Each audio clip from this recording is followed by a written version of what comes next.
Hello, everyone, and welcome to Honey Badger Radio. My name is Brian. I'm here with Mike J, and this is the Nerdcast.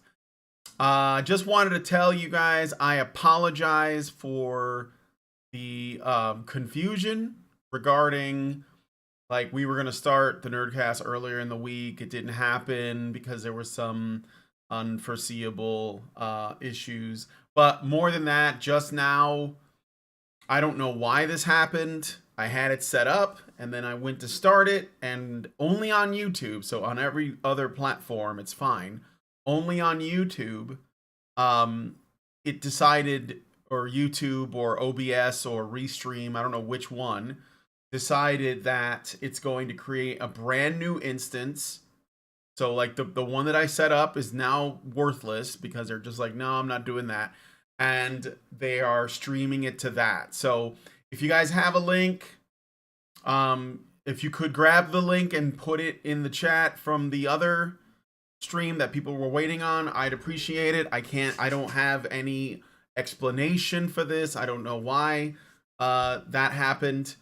And I can only assume it's because the whole system is a little confused because, like I said, I had set up a stream earlier in the week with the exact same title, and I wasn't able to do it. So what I did was I unlisted it and kind of let all, because you can't really delete streams once they're set up. So I unlisted the one for YouTube, and then the ones for the other sources, I just kind of hid them. And that usually works for Rumble and D Live and everything else that we're on. But when I started the stream now, YouTube just killed the page. Yes, so I don't know why that is. I didn't do that. But what are you gonna do? So we're just making the most of it. So welcome to the show. I'm here with Mike J, and we're gonna be talking about stuff related to, you could say, it's primarily geek and nerd culture, but not exclusively. I think it's sort of like our broader popular culture landscape as well, because entertainment, if you will. Yeah, entertainment. Yeah. And part of the reason for that is that sometimes you come across stories that aren't exactly pop culture related, like the first one we're going to be getting into, but they are funny. And there's probably some things we could say about them and they are cultural, right? Because despite the fact that we still try to look for nuggets of gold in this world of nihilism and anti-tainment, we still try to find that stuff, but sometimes you just run across something so stupid and laughable that you just have to talk about it. So I guess let's jump into it. Thanks guys for joining us. I see that there's already 20 people here. Good. Thank you so much for being patient while we struggle with these things. All right, so first things on the docket. Gotta talk about this. Bros. So here's the article headline. Straight people just didn't show up. Bros creator Billy Eichner blasts, quote, homophobic weirdos, end quote, after his gay rom-com disappoints with just $4.8 million at a box office despite rave reviews and a $22 million budget. So basically Eichner was trying to make a mainstream rom-com, maybe along the lines of most other romantic comedies that usually involve heterosexual characters. Like anything with Julia Roberts in it, or anything with Hugh Grant in it. You know what I'm talking about. And it didn't. But his twist was all the characters in the movie, I guess, all of them, are LGBTQ of some kind, and that the romance centers on two men, I guess. I've seen the trailer, and it kind of gives a lot away. But yeah, I mean, it's basically a gay romantic comedy, and it didn't make much money in the theater. And for some reason, this surprised Billy Eichner. So, I have to say, Brian. yeah. Before this whole kerfuffle, this whole hoopla, did you know Billy Eichner even existed? I knew him from Parks and Recreation. I knew he was in that. Yeah, but he had I've never been a big fan of that. Yeah. Outside of that, I can safely say I don't think I've ever seen anything with him in it. No, I haven't. I mean, I haven't been I guess, on the lookout, but I guess he did some bit parts in like Family Guy or The Simpsons, but I'm looking right at his IMDb, but oh, I see. It's just everything else is just like, boy, remember the Angry Birds movie? Was he in that? Yeah. No, I had no. Remember? I saw it. Remember Neighbors 2: Sorority Rising? No, no, I don't know what that is. Remember the live-action Lion King remake? What? Oh, the Disney one? Yes, he was Timon. Yeah, he was Timon in that. Yeah, that's what I heard. I didn't see those. None of them. I only know him from Parks and Recreation, and his character was very small. They were basically bringing in new blood because the show had already.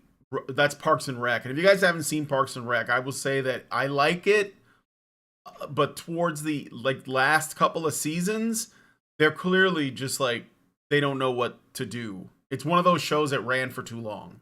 You know, that's nothing worse than that, man. Yeah, I mean that's just the same thing with Community. It's one of those things where, or there was another show that I watched. What's it called? Silicon Valley. Those are all great examples because they're you get quirky characters, and I love quirky characters, right? They all have their little hang-ups, and they have this, and you at first you let them all just play. Okay, let's see what happens. Let's throw these weirdos into one space, and then the comedy will ensue, and usually that works. I mean, obviously they're writing, but that's kind of the idea. But then some time passes, a few seasons go by, they start adding in kind of soap opera elements or romance, which wasn't, maybe it was never there before. And then they start adding it in because there are women and men and they're interacting. And then the quirks of the characters becomes the primary driving force of the gags and plot. So, they'll have an episode where maybe they're all I don't know, doing an activity together, and each one of their little quirks comes out, and it's front and center stage, and everyone's supposed to find it funny. That's kind of what happens to shows like Silicon Valley and the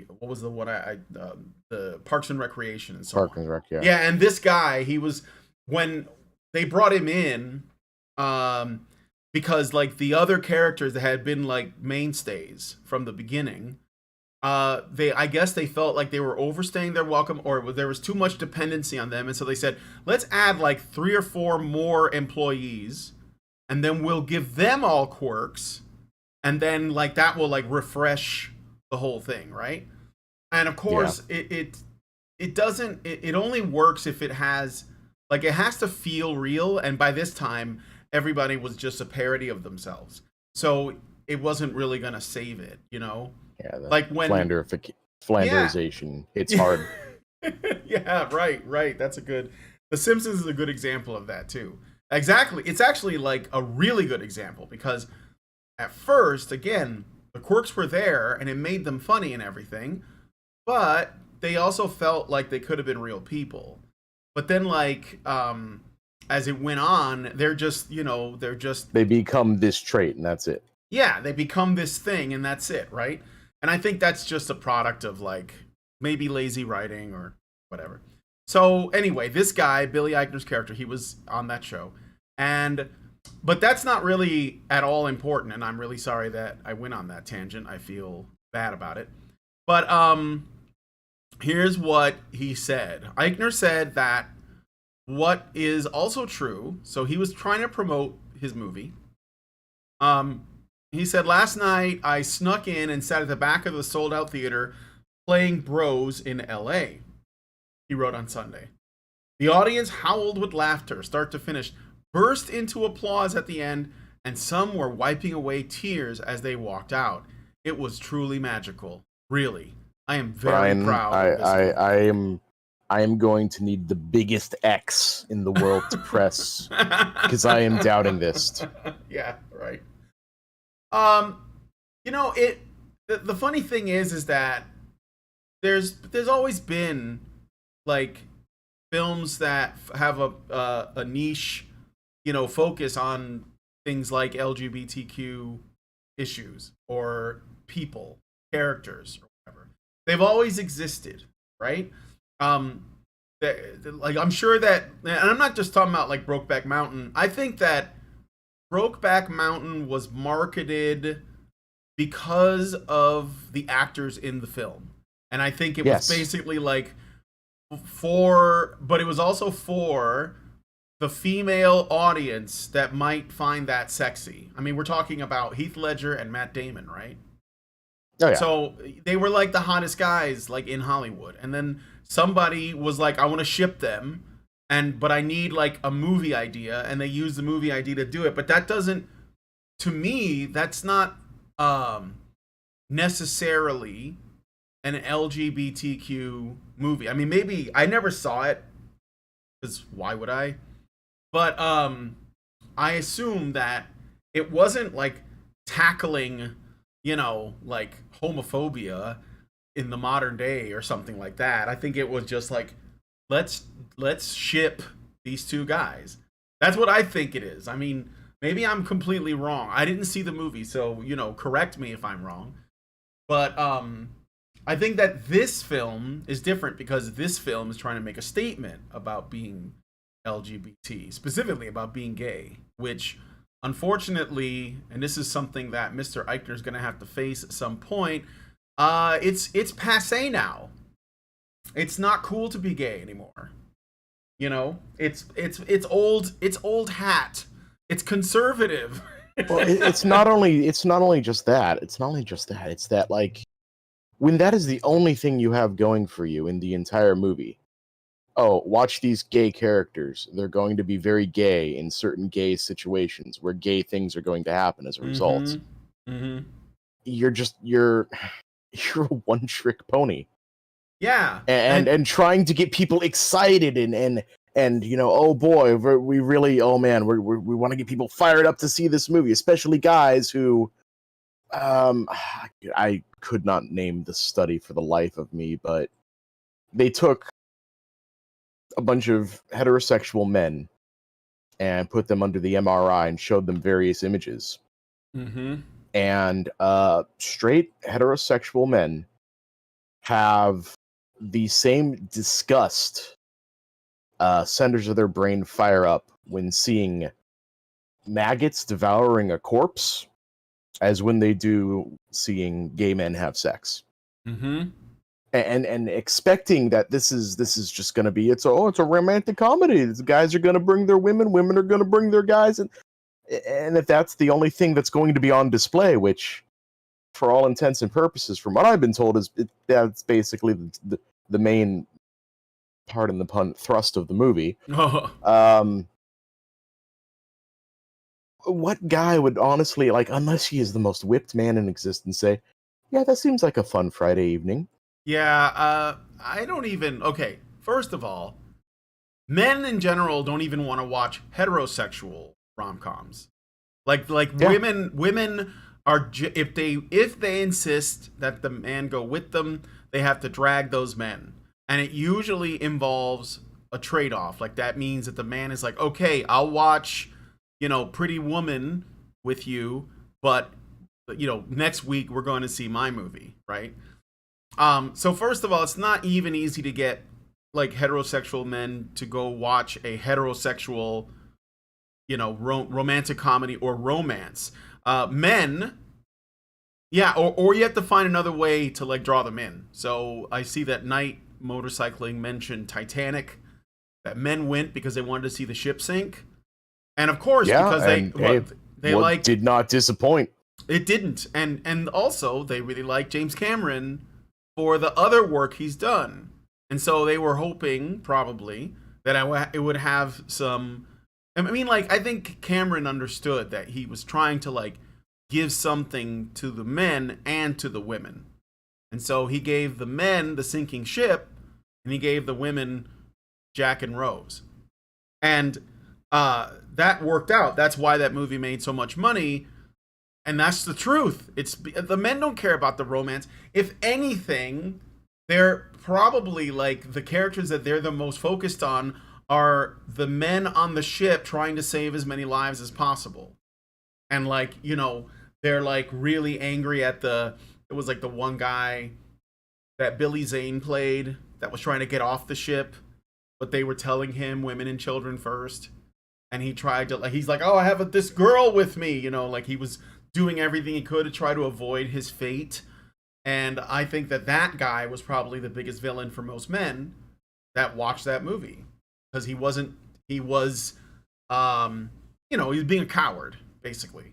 So but Titanic works because it is trying to give something to both sexes. And I mean, it's definitely more of a chick flick. Like I've only watched Titanic once, and I wouldn't want to sit through that again just because it's long and it's kind of annoying. Like that I have to. And the more you think about it, the character of Rose is fucking insufferable. Yeah, exactly. That's what I was gonna say. Dealing with Rose is kind of like impossible because you kind of want her to drown. But you know, because it's all about her, and that's kind of it is very self-indulgent, that movie. Yes. If you're a woman. But like that's kind of what I think a lot of women want. They want something, you know, they want that pretty woman story that like, oh, I was just a whore and then this rich guy discovered me, and you know, he sees the beauty for my beauty for all that I really am, and he solved all my problems. And you know, and it's like, no, that's not how things usually go.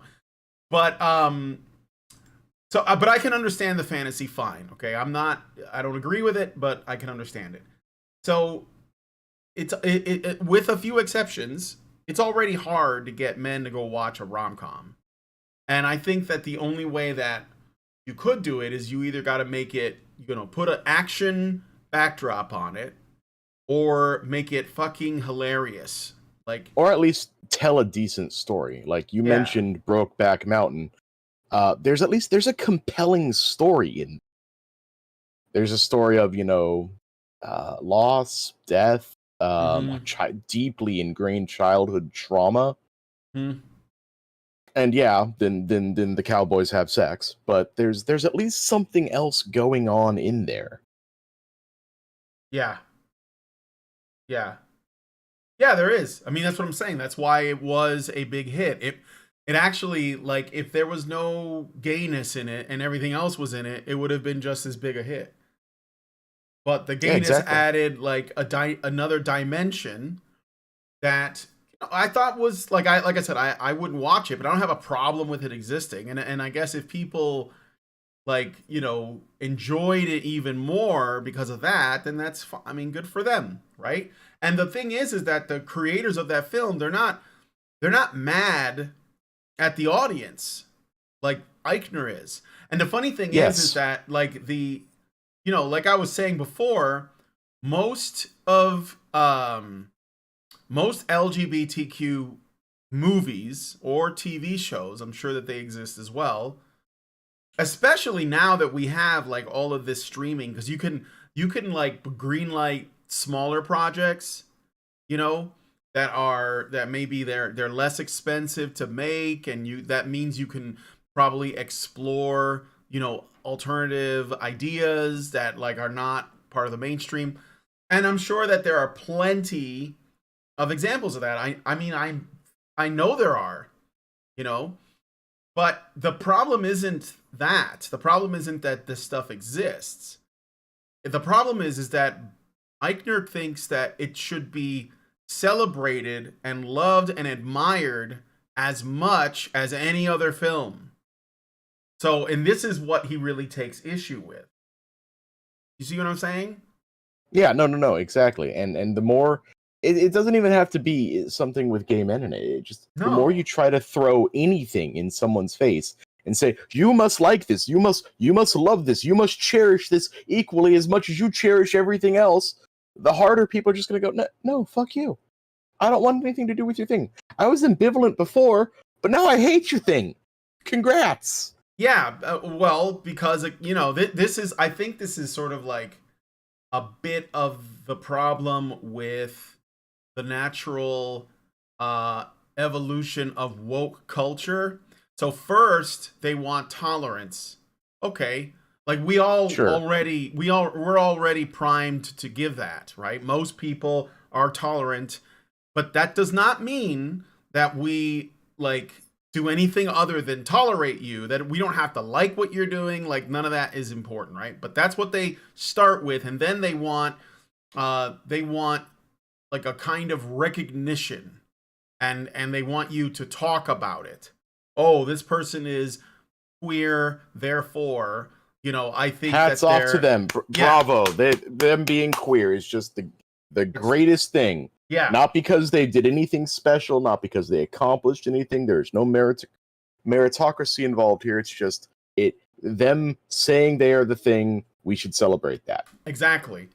And then and that's where you get like I guess you could say pride parades, but nothing like the pride parades we have now. I remember when the gay pride thing started years ago, and I was living in Chicago, and it was pretty low key, like no massive crowds, no like, debauchery everywhere. It wasn't even really sexual at first.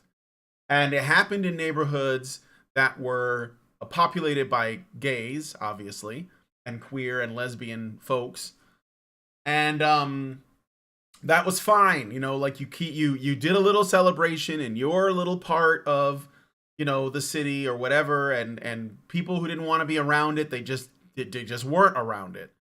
But then it's at kind of where we are now. Maybe I skipped a few steps, but now it's like everyone has to celebrate it. Everyone has to get excited about it. All bets are off in terms of like who could be exposed to it. You can, bring your kids, Brian. Yeah, bring your children to the parade, And if you don't, what? You're a bigot. It's like, and that's literally what they do. This guy is making an allegation of bigotry if you don't go watch the movie. It says, everyone who isn't a homophobic weirdo should go see Bros tonight. You will have a blast.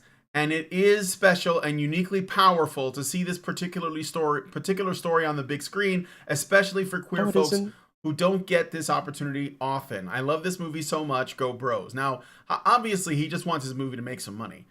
But it's more than that, too, though. I think that because he could have just made a movie that had a wider appeal, but he didn't want to. He wanted, essentially, to dare people to take issue with this, and he wanted to essentially, like, I guess, make people watch his movie out of guilt because they're not interested. I don't even know if it's that. It's almost like he wants to foist this weird kinky sex thing on people. Yeah. And I think that's even creepier. Yeah, I heard that the sex scenes are pretty graphic. Yeah. So it's like, well, is this just porn then? And then there were like apparently a bunch of things they cut out of the movie. Like, I don't know if you heard about this. Apparently they took and they constructed a $30,000 ass. Oh God! Like a photorealistic ass, because they were going to have that for a scene. And that's finally when I think someone stepped in and said, no, that's too over the top. We can't have that. We can't put this in the movie. And so they spent all this money for absolutely nothing. And like, $30K is not just a penny on the street. $30K, that's a chunk of change. That's life-changing money. Yeah. And all I can imagine is just Billy Eichner going, "Oh, we don't need it. We don't need the ass. Oh, man, that's just so bad. Just Wow, if someone can just load that in my car, and I'll get rid of that myself. Yep. I was gonna say something else about I guess like, no, I don't know. I think I lost it.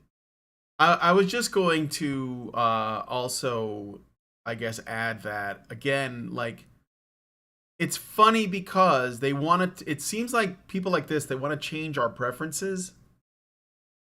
And I don't think it works like that. Like, I mean, it doesn't work like that, obviously. Like, this has always been, at least like in my lifetime, you know, if you hear about a new film coming out, you decide if you want to watch it or not based on the trailer and the plot and what what the synopsis is. And if you didn't go see it and it failed, then that was just it. Like, it just failed. And everybody would say, well, that bombed. And I mean, this one had bomb written all over it simply because of the content. And again, I don't think that's, that's not homophobic, but he wants to frame it that way. So, and it is unfortunate. That's all I can say. So yeah, go Bros. Another fun stat I heard about this, by the way. So they didn't have, well, by Hollywood standards, they didn't have a huge budget. A paltry $22 million. Yeah. On their debut this week, they came in at 4th place, $4.8 million box office.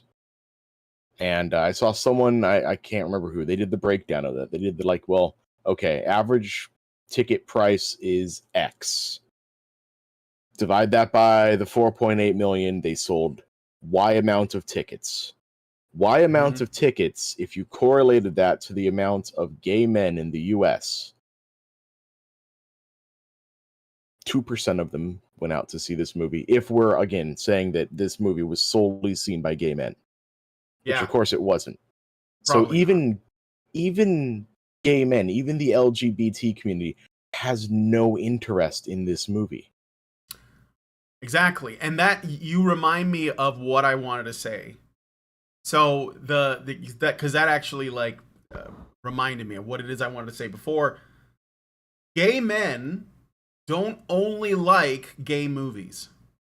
I know this is a wild concept, okay? I know this is crazy. I have known gay and lesbians, because I work in, well, first of all, I went to college, and you meet people there, and then I worked in the theater business for a number of years, and everyone in my environment was gay, all the men at least, and we would talk about movies sometimes.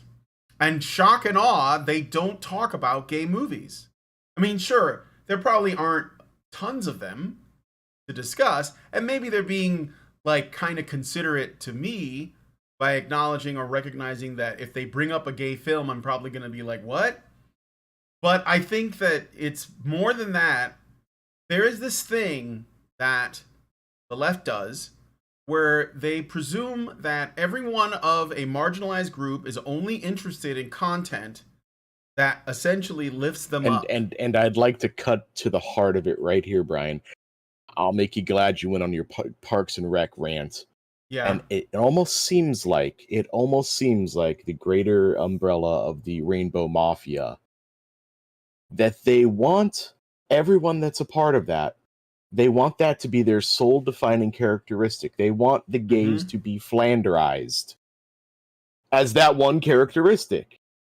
You can't do anything else unless you take your gender or your sexual orientation into account with it. And it's just that's the cringiest thing of them all. You can be a gay person and you can be, I don't know, I'm having a hard time. DJ, you could be a gay person and someone who, works at cash register. You can be a gay person and have all these other things about you. That doesn't need to define, good God, if I talked about how straight I am as often as some of the people I've seen that have to mention how much they like penis. You have no friends. That's the thing. Yes. Nobody wants to be around someone who won't shut up about themselves. And essentially talking about how much you like pussy, it's not that interesting. And the Yeah. same would be true if you were gay and talking about dick. And so, but I don't think that that's how, like, I think most gay men or most gays, period, they're not like that. I've met a couple of narcissists that, like, like there was this girl I met at a dog park, and she wanted me to know, and I don't know, we just started with small talk, right? But she looked like she could have been a lesbian. She had like short hair and all these tattoos and stuff. But she wanted me to know that for whatever reason her parents were really shitty to her because she's a lesbian, and she it's like she wants, like, me to ask her more and more questions about her queer identity so that she can keep talking about herself. And it was like bait, like she was literally trying to get me to Yeah. do it, and I was like, oh, I don't want to talk about this, Yeah. right? It reminds me of like back when they were still in their prime, the Key and Peele gay coworker skit. Yeah. Oh yeah, And yeah, yeah, that's yeah. I remember that. Yeah. Where Very funny. if anyone who doesn't know is, you've got this one this one coworker who's just flamboyantly gay, like just Yeah, very, very, very from his gay. head to his toe, to as mannerisms to everything, and he's just teasing this other coworker who's just like, dude, just don't do that around me. Just don't, just stop being this. We're working together. We don't need. He's like, oh, you're a homophobe, I see. He's like, no, I'm not. I'm not a homophobe. Trust me, I'm not a homophobe. He's like, well, then why are you so uncomfortable with me doing all these gay things around you? And she's like, I'm here to work. I'm here to do this. I'm not here to engage with all this weird crap with you. And at the very end, the big plot twist is the coworker that's so bothered walks off with his boyfriend. Mm-hmm. And then the flamboyantly gay coworker goes, oh, I'm just an asshole. Yeah. Exactly. And that's kind of the thing that I was getting at. So the lesson to take away from this: don't let people bully you into watching their gay movie. Learn something about the nature of men. They generally don't like romantic films, and it doesn't matter if there's butt stuff happening in them or not. And also that even gay men don't necessarily want to watch gay content all the time, since they live it. And maybe instead, we make something that has more universal appeal. Yeah, maybe make something that's got a little bit more universal. I'm sure that there's plenty of gay men who really enjoyed Predator. Not because of the muscular dudes, but they like the story about the alien that was hunting commandos. So maybe gay men can have things in their field of interest beyond butt stuff. I don't think there's any demographic out there that goes, I just couldn't stand the compelling story that was in this movie. Yeah, exactly. All right, so we're going to move on to the next story. Let us know what you guys think about this in the comments.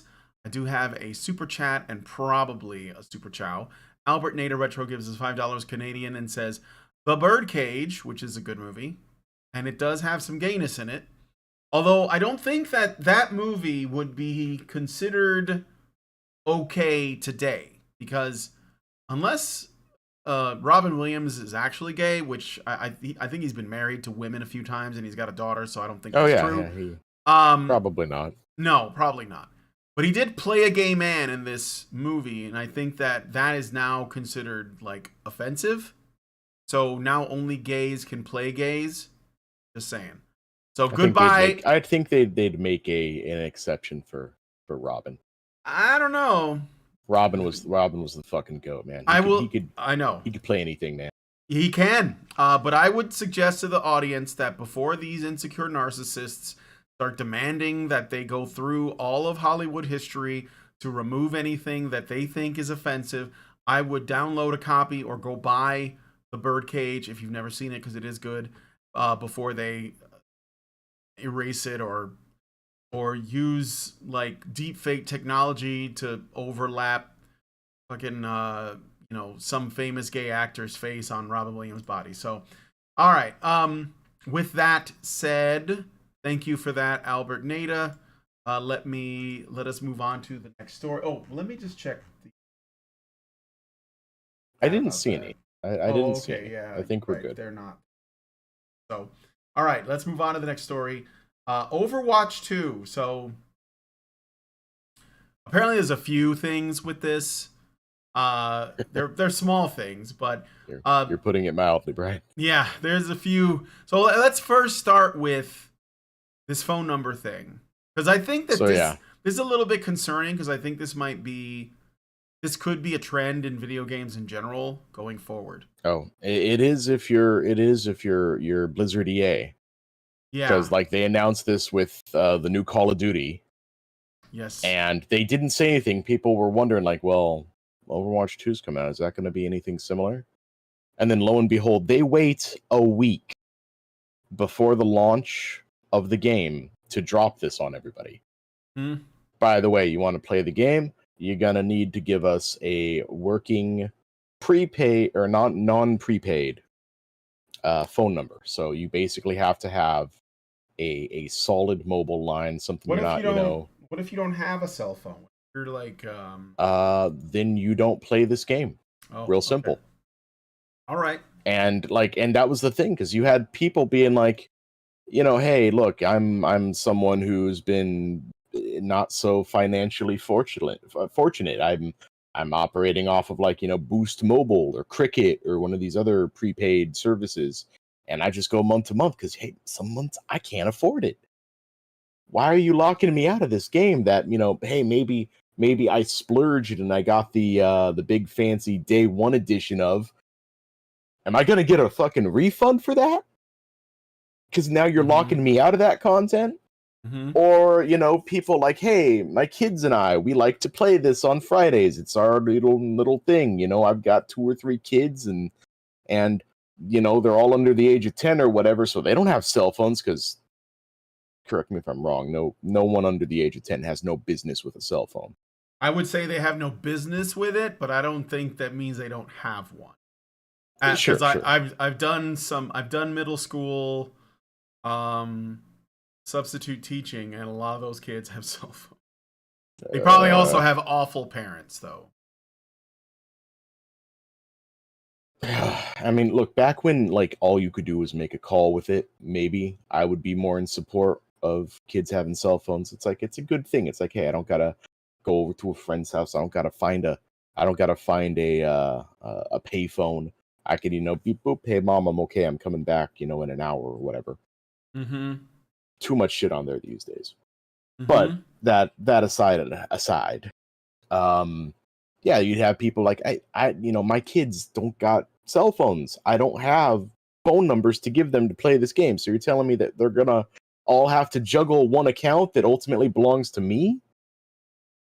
And it was pretty dumb Yeah, it because is dumb. again, this hasn't been the way they've operated ever since. And I think Blizzard finally realized that because they relented to a degree. Not a Mm-hmm. huge degree, but something that's definitely going to sort of stem the Soften, tide on this a little bit. soften the blow. So they basically said, look, if you ever played Overwatch 1 before June 9th of this year, you're safe. Mm-hmm. If you have an account, a Blizzard account, you played Overwatch 1 before June 9th, we're going to grandfather you in. You don't got to give us your shit. Everything's A-okay, oakley dokley, or whatever. Because it was all part of this new SMS Protect thing, which is all a part of this new safety I don't know what they're trying to do, anti-griefing, anti-bullying thing. Basically, you have Is that more what it on the is? line now. I was wondering I think what it's a this. bit of that too, because beforehand, if you ever wanted to like go in and make a Smurfing account, like you know what Smurfing is?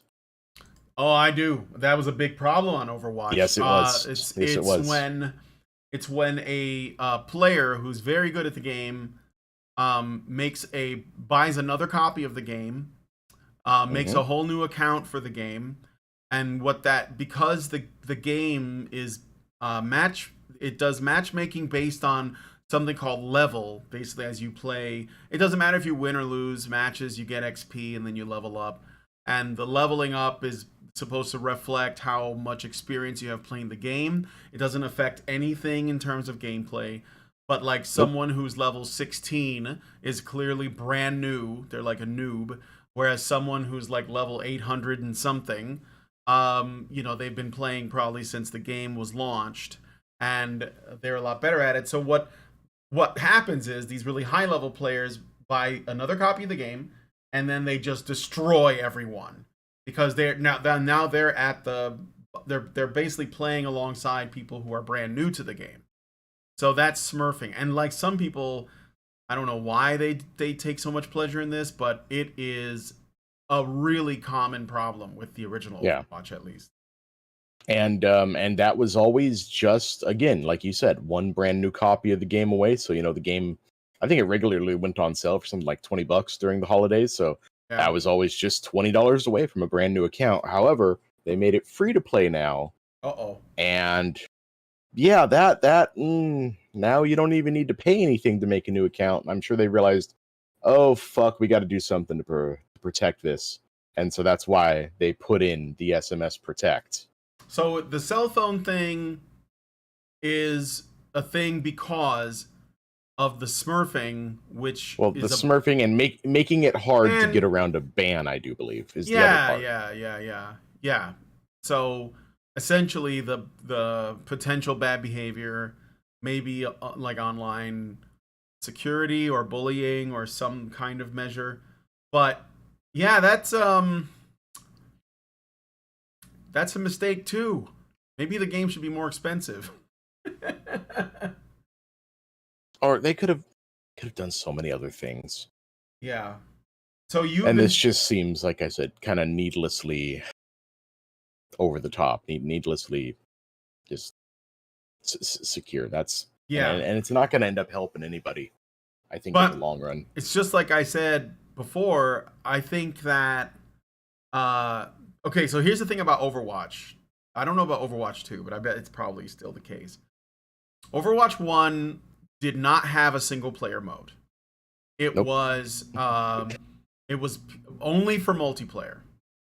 And I didn't like that at first, but then I kind of grew into it. Like, well, I was having a lot of fun playing online and everything. But the problem with that is that, like, if a game is online, essentially online multiplayer all the time, then there's an expiration date like built into it, right? You're not going to be able to go back to it in 20 years and be like, I want to play some Overwatch, because there won't be a community anymore at some point, and the servers will get taken down eventually, that kind of thing. Well, I mean, there are various things that could stem that from, like TF2, for example, private servers. Anyone can host a Team Fortress 2 server, and that really has kept that game going for quite some time. Yeah, I don't know if, I guess Overwatch could do that. But but it had to be you and your friends, which is probably fine. But then the other concern is that like this, I think that this model of like asking for people's phone numbers, especially because a lot more games are going free to play, and I think the reason why, it might be because the market is oversaturated and you have to find new ways to like get people to play your game. I'm not really sure, but it seems like, what used to not be thought of as a problem is now a challenge for developers. Like, how do they get people to get involved in the game? Again, Overwatch 2 just came out. I guess it's got issues, but eventually, shall we count the ways? I mean, we can. Well, let's see. At launch, it was. I mean, okay, so I won't give them as much shit as most people have for the messy launch. Messy multiplayer launches just seem par for the course these days, whether you like it or not. They also did have to deal with a bit of a DDoS attack at the beginning there, which definitely did not help things. And then there was the problem of, oh god, I remember like just for funsies, like the first night, I'm gonna say like, hey, can I get in? How bad's the queue gonna be? Oh, there's only 30,000 people ahead of me.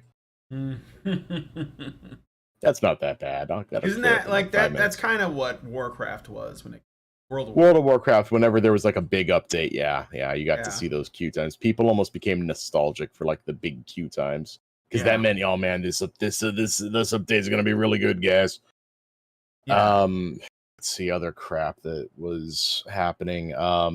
Aside from the What phone number about? thing, people's stuff wasn't transferring over, right? Like one of the things I will give them credit for is anything, and I mean anything you unlocked in Overwatch 1 carried to Overwatch 2. Yeah. So skins, emotes, victory poses, even down to all those spare credits that you ended up banking up because you pretty much had nothing to spend them on. Yeah. Those are all there and ready and waiting for you, except when they're not. Yeah. And so people had to, yeah. Yeah. And And again, that was just sort of a server thing. Just, you got to give them time. The servers are ready to go China syndrome and melt through the earth. It's just going to take a little bit of time for everything to stabilize. And there was one thing I heard somebody say, and you know what? It made a lot of sense. And because it made a lot of sense, that's why Blizzard didn't do it.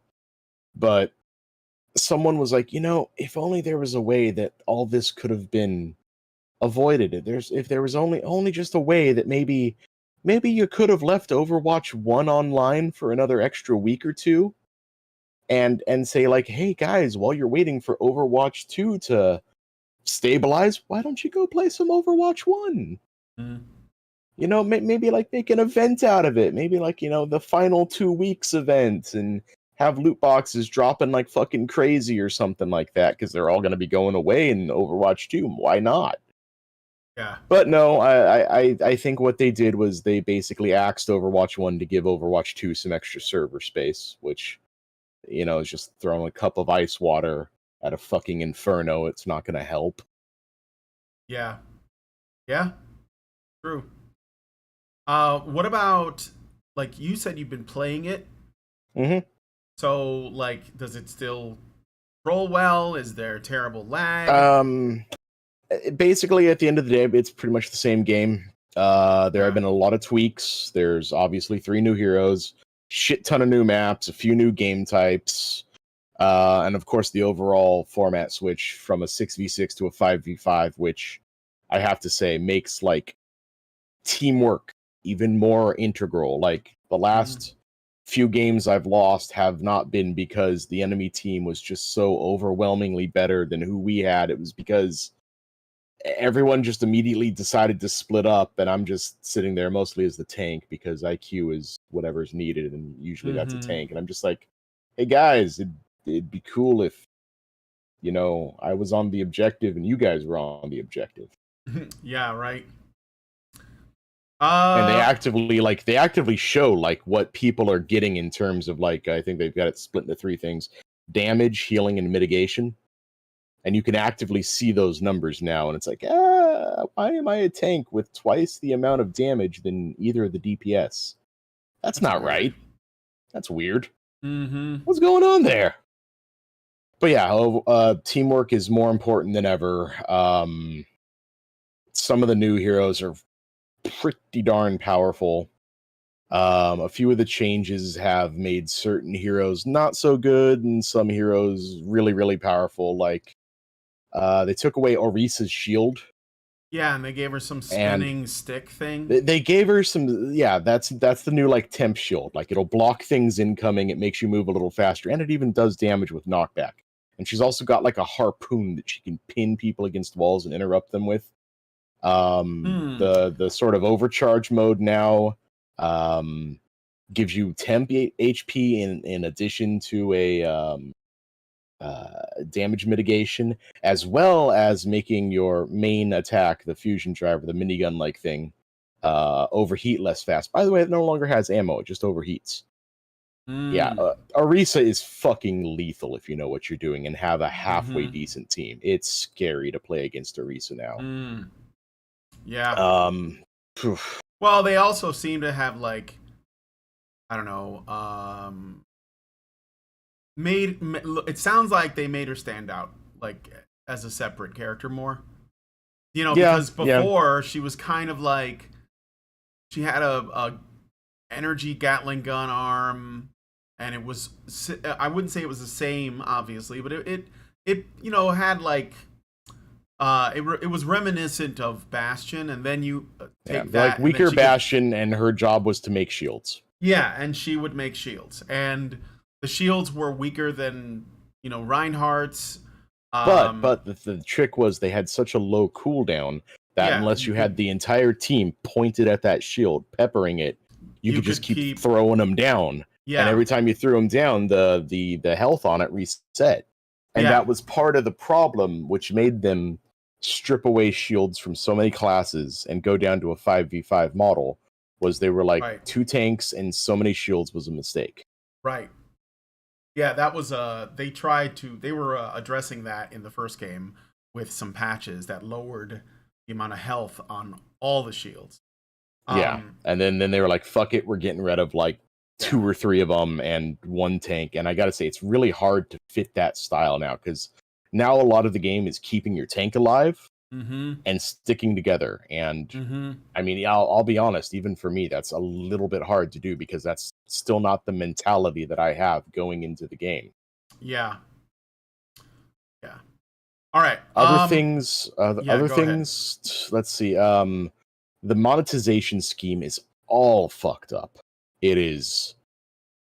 I don't know what the hell they're doing with some of these things. Like, I looked into the shop to like roughly gauge where prices were at, Mm-hmm. and for the equivalent of like I believe it was either $8 or $9 USD is a Reinhardt skin from 6 years ago. This Reinhardt skin from 6 years ago.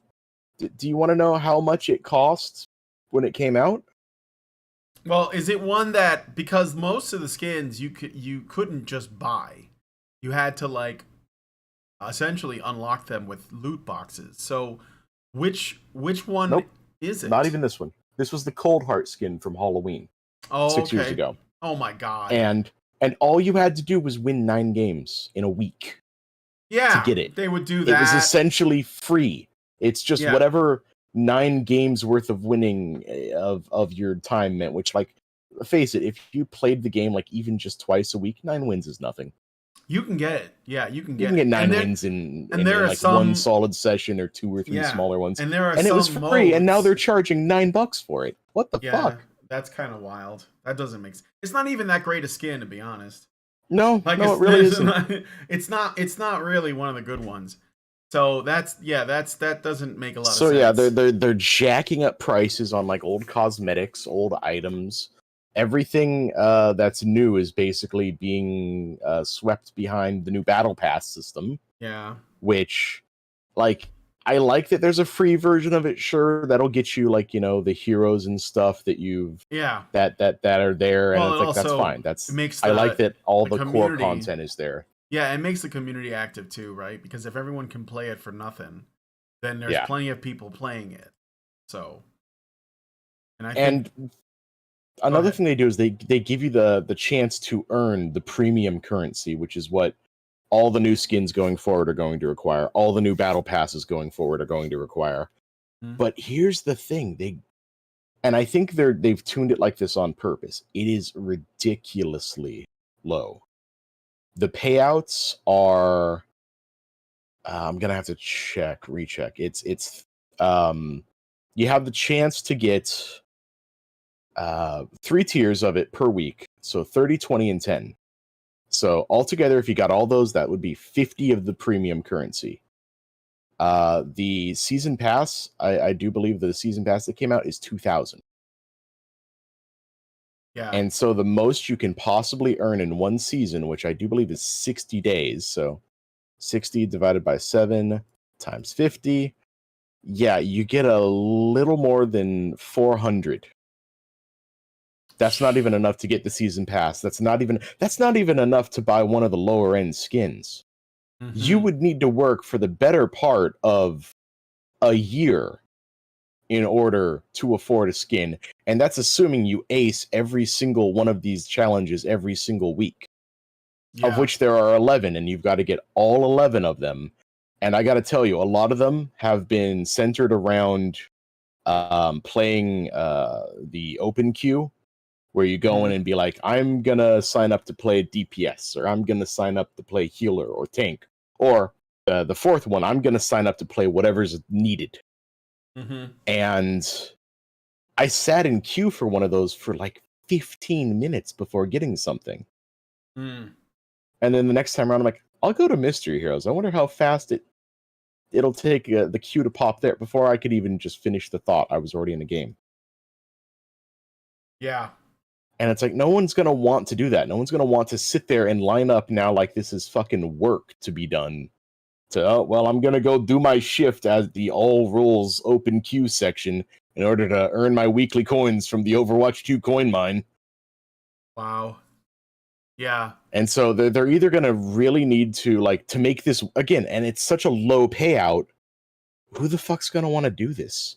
Like, the thing that I think struck the perfect balance with the last game was, hey, 1 week, you get 9 wins, we're going to give you 3 boxes. One for every 3 wins. And you know what? That was cool. I'd go in, hit up my buddies. We would, group together, stomp some faces, maybe have a few drinks, have some laughs, have some fun. Get all of our wins in one night and be like, hey, guys, same time next week, same time next week. Yeah, I used to... I mean, when I was really into it, I was playing it anyway, so I was unlocking everything. But then, like... Even when we started slowing down on it, and like, Lindsay wasn't in the mood as much, I wasn't in the mood as much to like, I would still check in when the new holiday content came out. Yeah. And I would like whatever the, depending on whatever the time of year it was, they had like at least 6 or 7 events, right? And I would check every time. They would almost, they'd have something almost like every... 3 or 4 I think it was months. like even like more than that. Even more than that. Like the downtime would be 2 to 3 weeks. Then they would release something new, and that would be there for 3 to 4 weeks. Then there'd be another 2 to 3 week downtime. And if it wasn't like Chinese New Year, it was the summer games, or they had fucking Lucio Ball. Remember Lucio Ball? Yeah, that was fun times. Chase the Yeti during winter. That was cool. Yeah. The May snowball fight. That was cool. Yep. And I want to get back to that feel, man, but I don't know if we're gonna get that.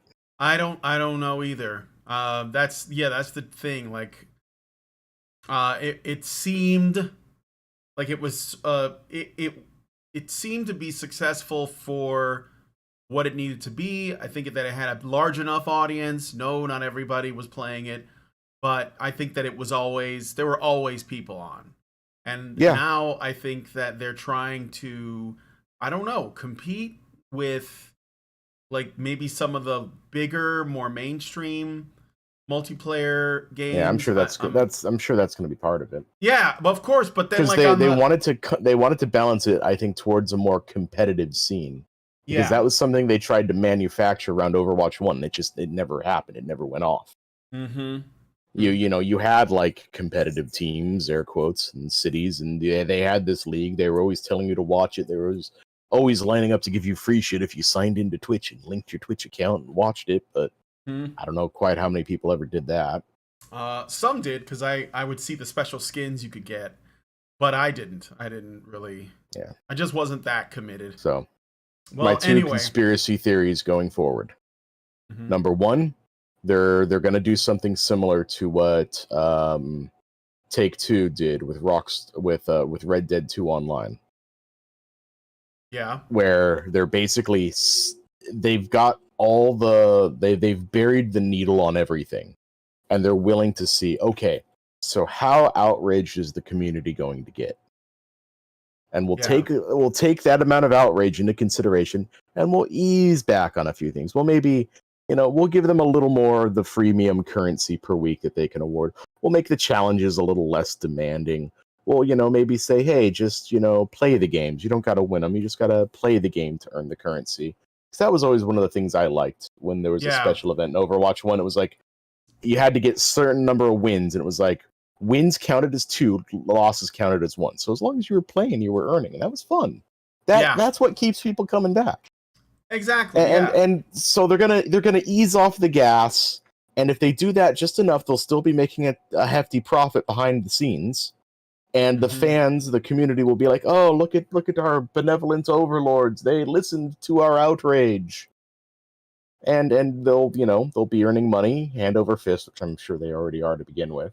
And they'll also have the goodwill of the community on their side. Conspiracy theory number 2.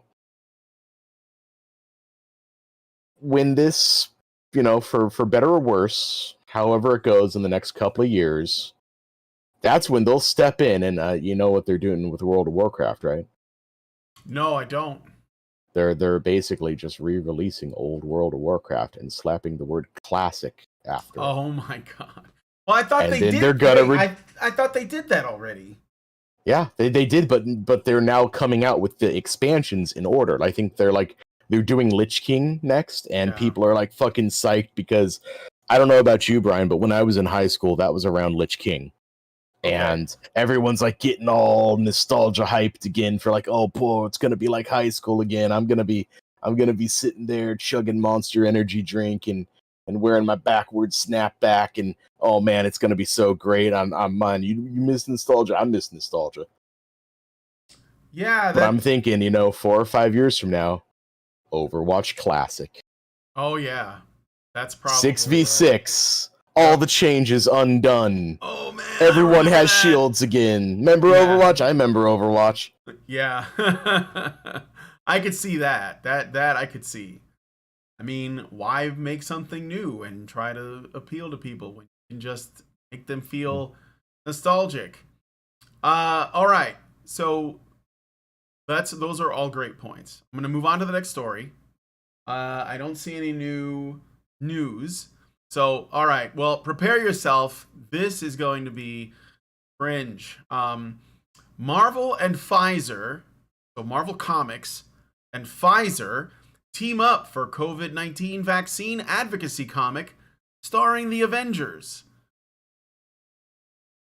In Marvel's latest corporate promotional collaboration, Pfizer has commissioned, this doesn't surprise anyone, I think.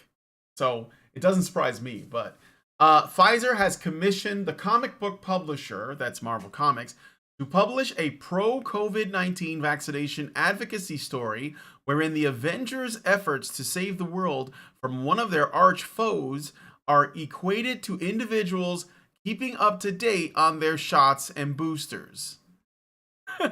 This reminds, okay, so here's the thing. Comic books have been used for messaging, like for decades, okay? But usually it was stuff that was like pretty agreeable for most people. Like, they, like Stan Lee, for example, was asked to do a story that was that featured drug addiction, and Stan Lee decided, like, yeah, I'll do that because he felt strongly about drugs and didn't want kids doing drugs. And he knew that his audience was kids. And so he wrote this Spider-Man story. And of course, Stan Lee he said, look, I don't know anything about drugs. So it's some made up drug in the comic, And apparently, this is like how you know how strongly he felt about this. The Comics Code told him that he can't feature drugs in his comics and still bear the Comics Code logo. And so what Stan Lee said was, well, you know what? I'm not going to put the logo on this book. We're not going to use it. I'm just going to, you could just take it off. And of course, the idea was that the Comics Code is a warning to parents. It's kind of like, when you go buy a CD and it says explicit lyrics on it. So he just took the code off of it and he put out the book anyway, and it was a big hit. And this kind of stuff is not abnormal. Like there's you can find stories about teenage pregnancy, you can find stories about drugs, you can find stories about alcohol. Sometimes they are promoted by other organizations that want to make a statement, but a lot of times comic book writers just want to explore these subjects. And that was also just, by the way, one of the cool things about Stanley too. Like the comics book code, the whole thing was like, okay, we're all gonna agree on this thing. We're all gonna do this thing. Anyone wants to put out a comic, you're gonna put it under this thing. We've all agreed on this. Mm-hmm. And Stanley's like, that's nice. I'm Stanley. I can do whatever the fuck I want. Yeah, exactly. I mean, I think that he generally followed it, but he was already inclined to do that anyway because he's not. He's always been a kind of he's Stanley. He's a wholesome guy. Yeah. But if you tell him this crosses a line, then he's gonna say, "Well, I'm not gonna use your code then," right? So yeah, I mean, because he felt like what he was doing was right, and that was more important than whether or not it was following some rule. Because the comics code, again, that book wouldn't have been released if he had to follow it. Fortunately, it wasn't a mandate. It was simply it's a warning, or it tells people who might buy the book, oh, this book has themes in it that the comics code would normally not allow.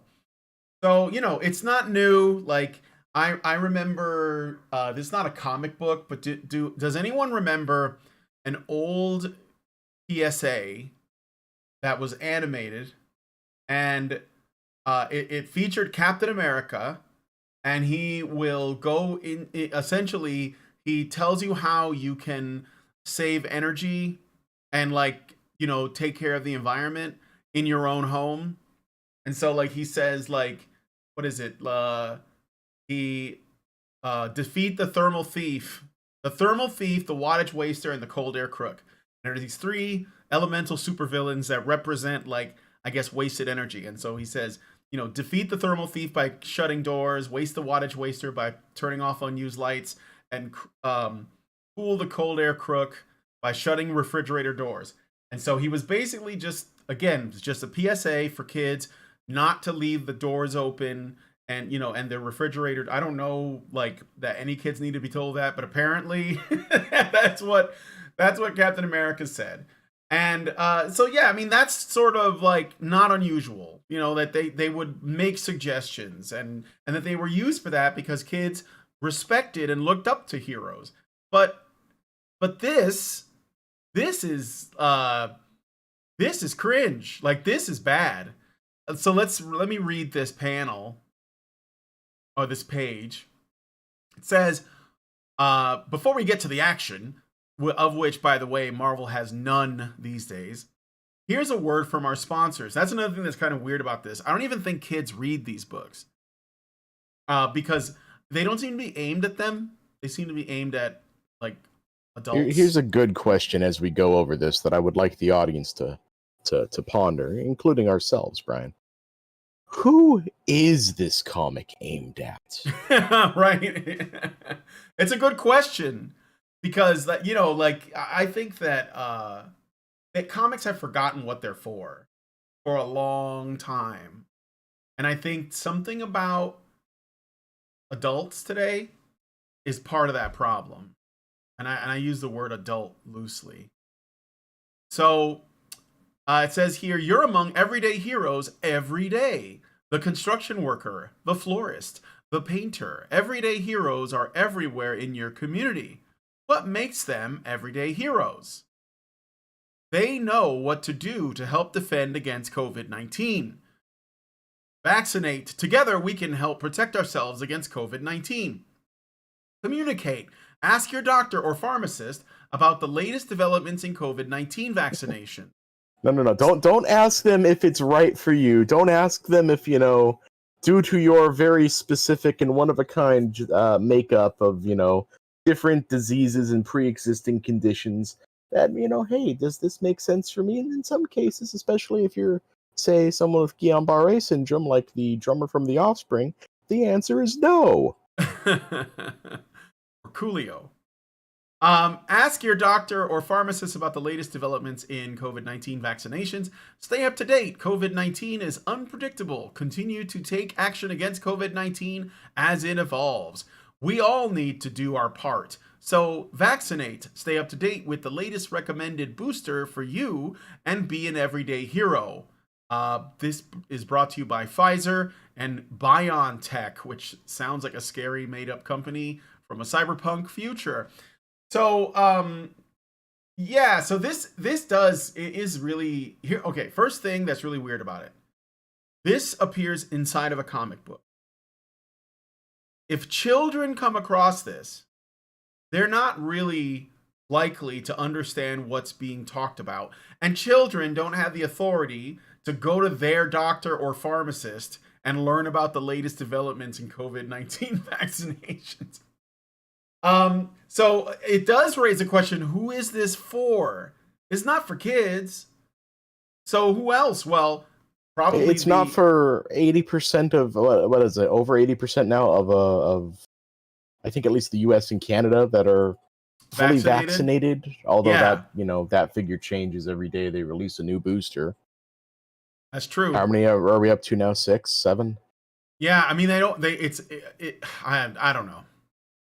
I don't know. I think we lost Bob Saget at about 5. So, I have no idea because I've not been paying attention to it because I think that this is like a dead conversation that Pfizer is not ready to let go of. So yeah, well, of course, because that's not their profit margins. Yeah, best interest in mind. COVID-19's fucking over. It's over. Yeah, it's been over for months. Not like it had how many chances to kill Joe Biden? It failed. Yeah, we don't need it anymore, and that's the again it's wild. This is the to date here for California. You know how many cases we had, Brian? Total cases. Take a guess. Just random numbers. Throw it out there. How many? Over 11 million. Now guess the deaths. I don't know, in the thousands? 96,000. 96,000? 96,000. From this is deaths from COVID. This is total. This is total COVID-19 deaths. Okay. Yeah. So, yeah, that makes sense. I mean, how about from vaccines?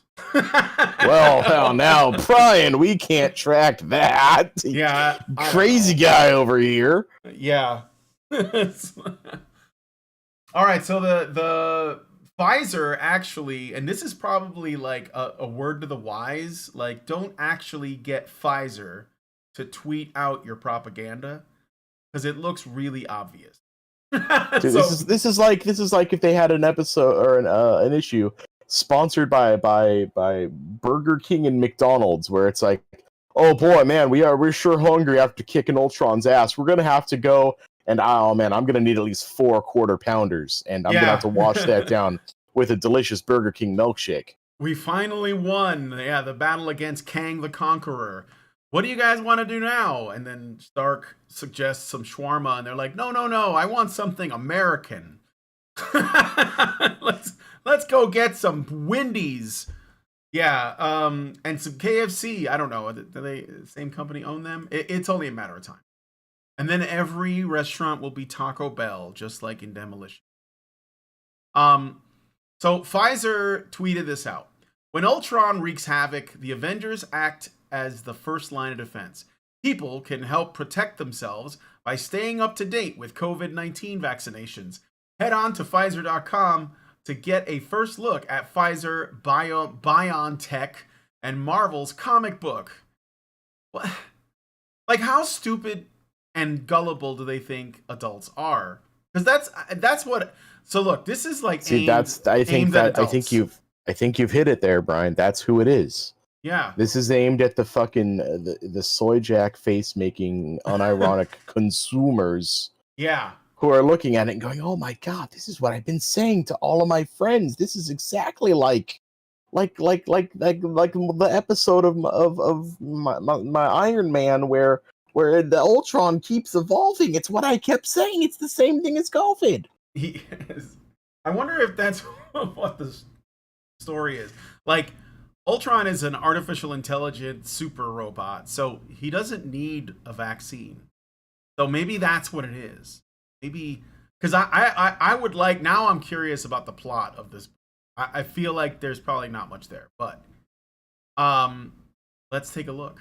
Upon hearing the news, okay, so the Paul Aller penned Paco Diaz illustrated story turns to a family's older son. So unveiled by a biotech company. You see, Ultron is wreaking havoc, not 6 blocks away. So this is a super simplistic story. The story turns to the family's older son. So there's a family that's close by while Ultron is causing problems in the neighborhood, who finds himself worrying about the sentient AI could pose a threat to their safety. No way. Don't worry. I'm just gonna say, you know, if Ultron was wrecking shit in my hood, I don't think I would be in the waiting room to get a COVID-19 vaccination. Yeah, right. I'd be like, I am taking everyone and everything I love, throwing it into a car, and pointing it to the opposite side of wherever this bullshit's happening. Yeah. I like how they're like, they're fighting Ultron right outside the hospital, and people are just playing in here and hanging out. Like maybe that's just like the false security that comes from living in the Marvel universe. Just like, Iron Man's gonna show up any minute and take care of this. We're not in any real danger, you know. Yeah, maybe. The building might get leveled, but like, what are the odds? You know, what are the odds? Yeah, that's just we can't live in fear. Pretty high.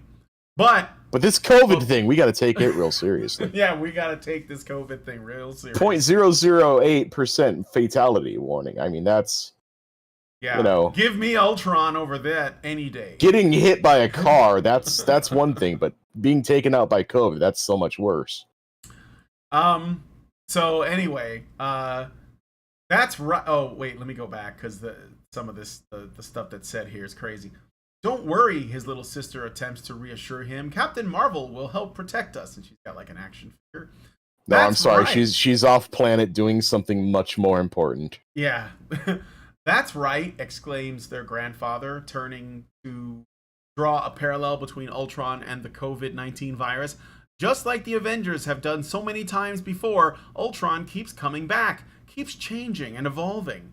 So the Avengers keep adapting and re-strategizing, and they knock him back again and again. The first time Ultron showed up, we had never seen anything like him before.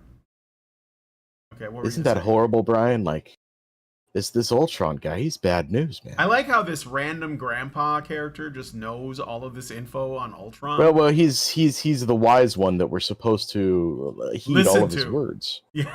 But Brian, this Ultron guy's bad news. Like, yeah. I wonder if he keeps coming back. I wonder if we're ever gonna discuss where he came from. What are the origins of the Ultron virus? I mean of Ultron. Yeah, right. Where did it come from? The same group of people that claim they're now going to defeat him for us? Yeah. Maybe there's a little bit of a dependency being forced there. I'll stop. I'm getting too conspiratorial. Anyway, continue on. Right. Back then, people didn't know much about Ultron, did they? Asks his family patriarch to his own father, continuing the comic's thinly veiled analogy. At first, people weren't prepared, and he just wreaked havoc on our lives. Well, you're right, confirms the grandfather. The Avengers had to figure out how to face him. They relied on decades of experience along with some new innovations, and they used their combined strength to defend us. So they asked by his grandson, and they used new tools to help. The elderly man makes reference to Vision, noting another robot that first time, and it was working for a while. He then adds, drawing the synthezoid into his analogy. Then Ultron got a step ahead again. And as the battle continues to rage on in an effort to reassure his family, the grandfather continues to regale them with stories of the Avengers' past victories over Ultron until eventually Iron Man puts an end to the situation with an ionized energy cannon. Grandpa, how did you know that would happen? Inquires his grandson. Because I know them, he asserts in turn, and I've seen their patterns so many times before. Ultron evolves, the Avengers gather information and take time to innovate and adapt, and then they figure out how to fight it, putting together their existing knowledge and research along with the new information that they have learned, just like our friends over at Pfizer. Just then, the Avengers, returning triumphant from their clash with Ultron, pass by the grandfather's room, to which Iron Man acknowledges the man and compliments him on his retirement. His family shocked, he reveals that he was once a member of Damage Control, and as such regularly found himself working side by side with the Avengers in the aftermath of their many fights. Yeah, so basically, I mean, this is the general gist of this PSA slash pro-vaccine propaganda book where they worked with Marvel. I got mine. And I guess drop something in live show chat for you, Brian. There was they've done something like this before too. I mean, yeah, are you looking? Oh, it's in the live. This is someone put together an interesting Photoshop. Oh, the last panel. That's pretty funny. Yeah. Oh. Well, that's pretty good. I think I'm just gonna leave it at this. I don't think there's anything else to add. They really don't see the parallel that they're drawing here, and it's funny. It's funny in a sad way that makes my heart hurt, like myocarditis. Yep. Okay. So I got okay. So I'm gonna move on to the next story, but this is great news. I mean, I hope so. It could be great news.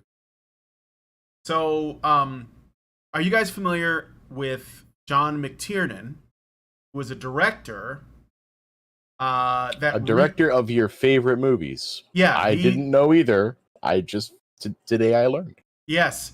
So, John McTiernan reinvented the action movie in the 1980s with Predator and Die Hard, which were kind of genre redefining films. And they were because John McTiernan, in some ways, was kind of deconstructing the action hero in those movies. And it wasn't but it was from a place of love. I think that the reason why had more to do with the fact that he felt that the action movie hero was starting to fall into a rut at this point in the 80s and stuff. And so I think that he was trying to breathe new life into it. And part of that involved him, doing a bit of a critique or subversion of the movies of the 80s. Okay. And so, and I'll explain. So with Predator, I know people think of it as a, pretty straightforward action movie, but if you watch it and really look at what happens in the film, it's actually setting you up for a shocking twist. So, and that should be pretty clear, right? So you get they drop these guys in the jungle. All of them are super muscular, right? They're all badasses. They're chewing tobacco. They're smoking cigars. They're cursing.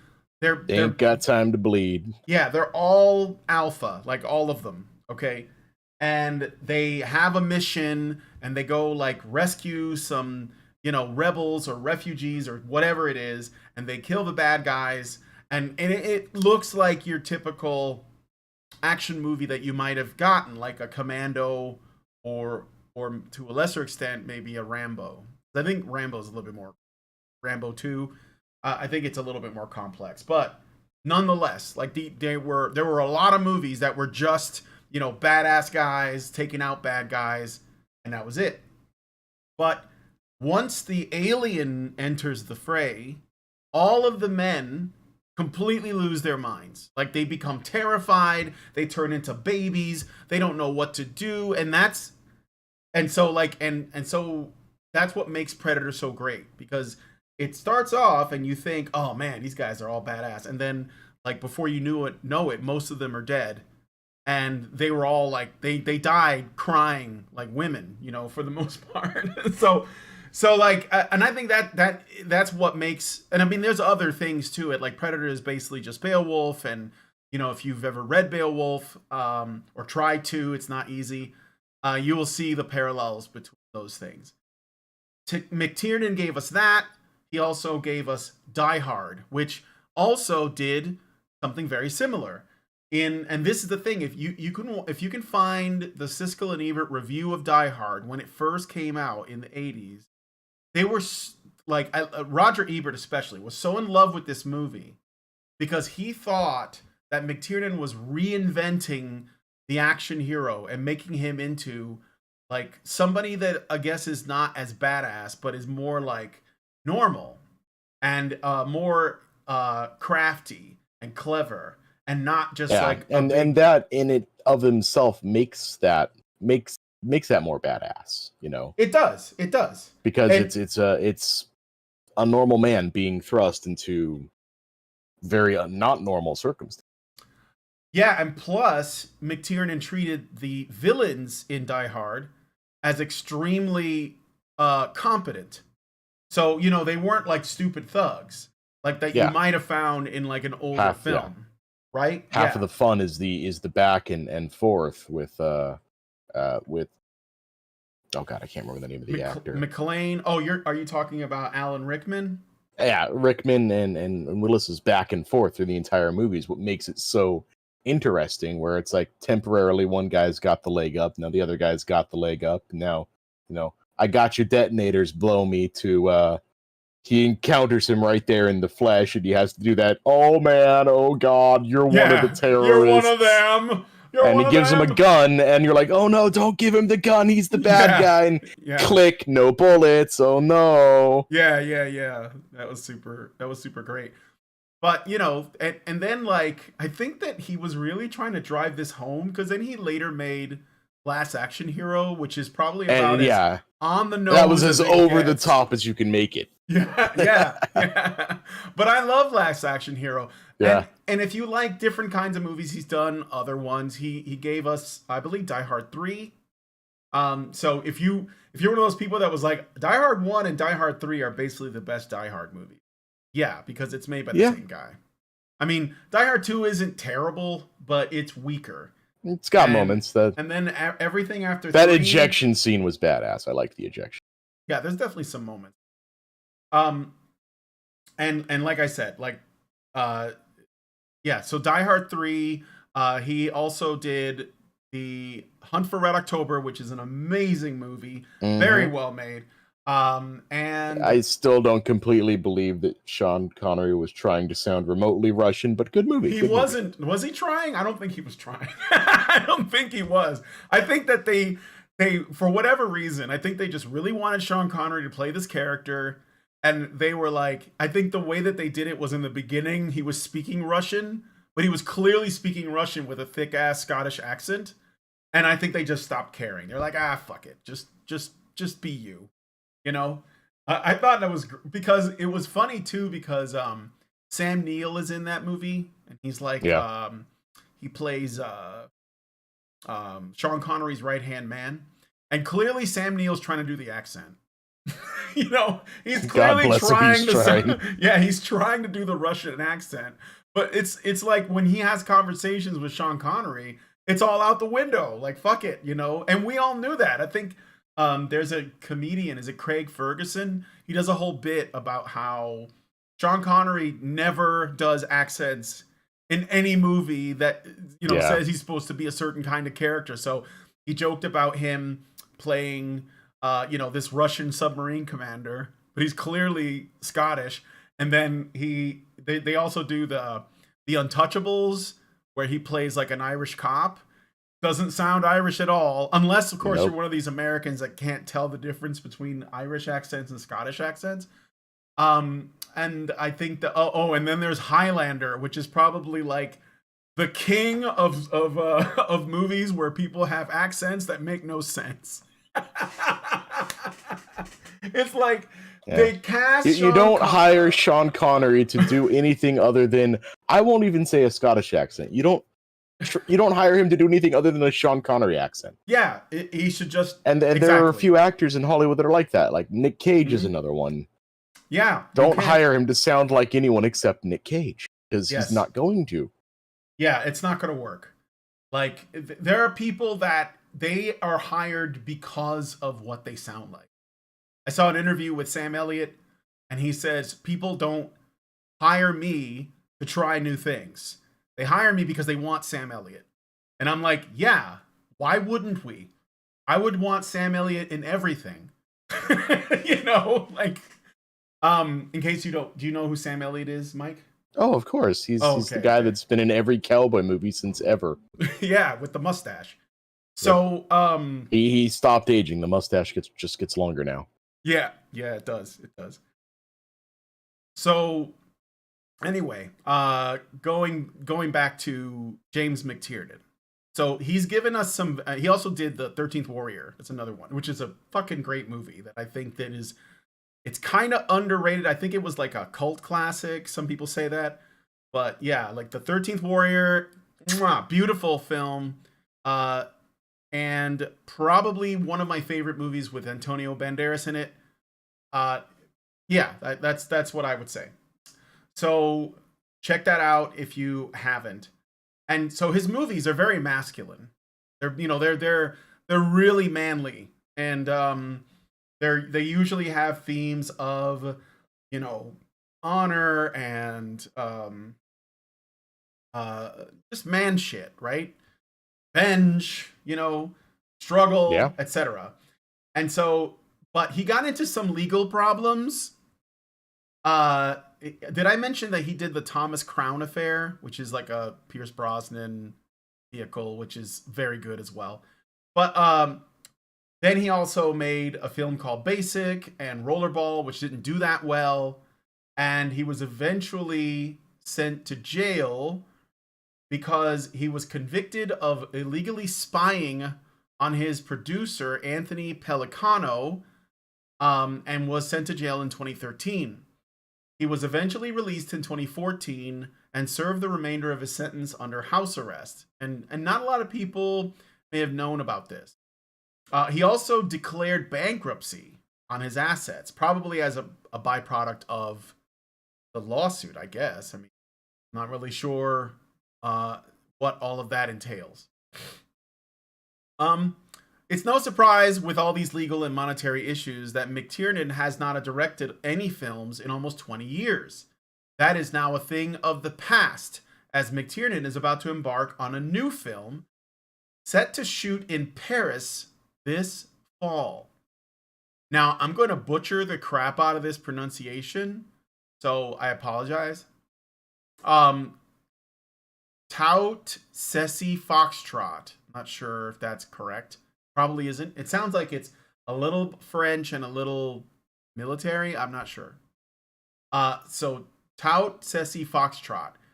That is the title. It will star Uma Thurman and Lawrence Fishburne to tell the story of a group of rebels who set out to kill the oligarchs and military thugs that terrorized a war-torn planet in the remote Tau Ceti solar system.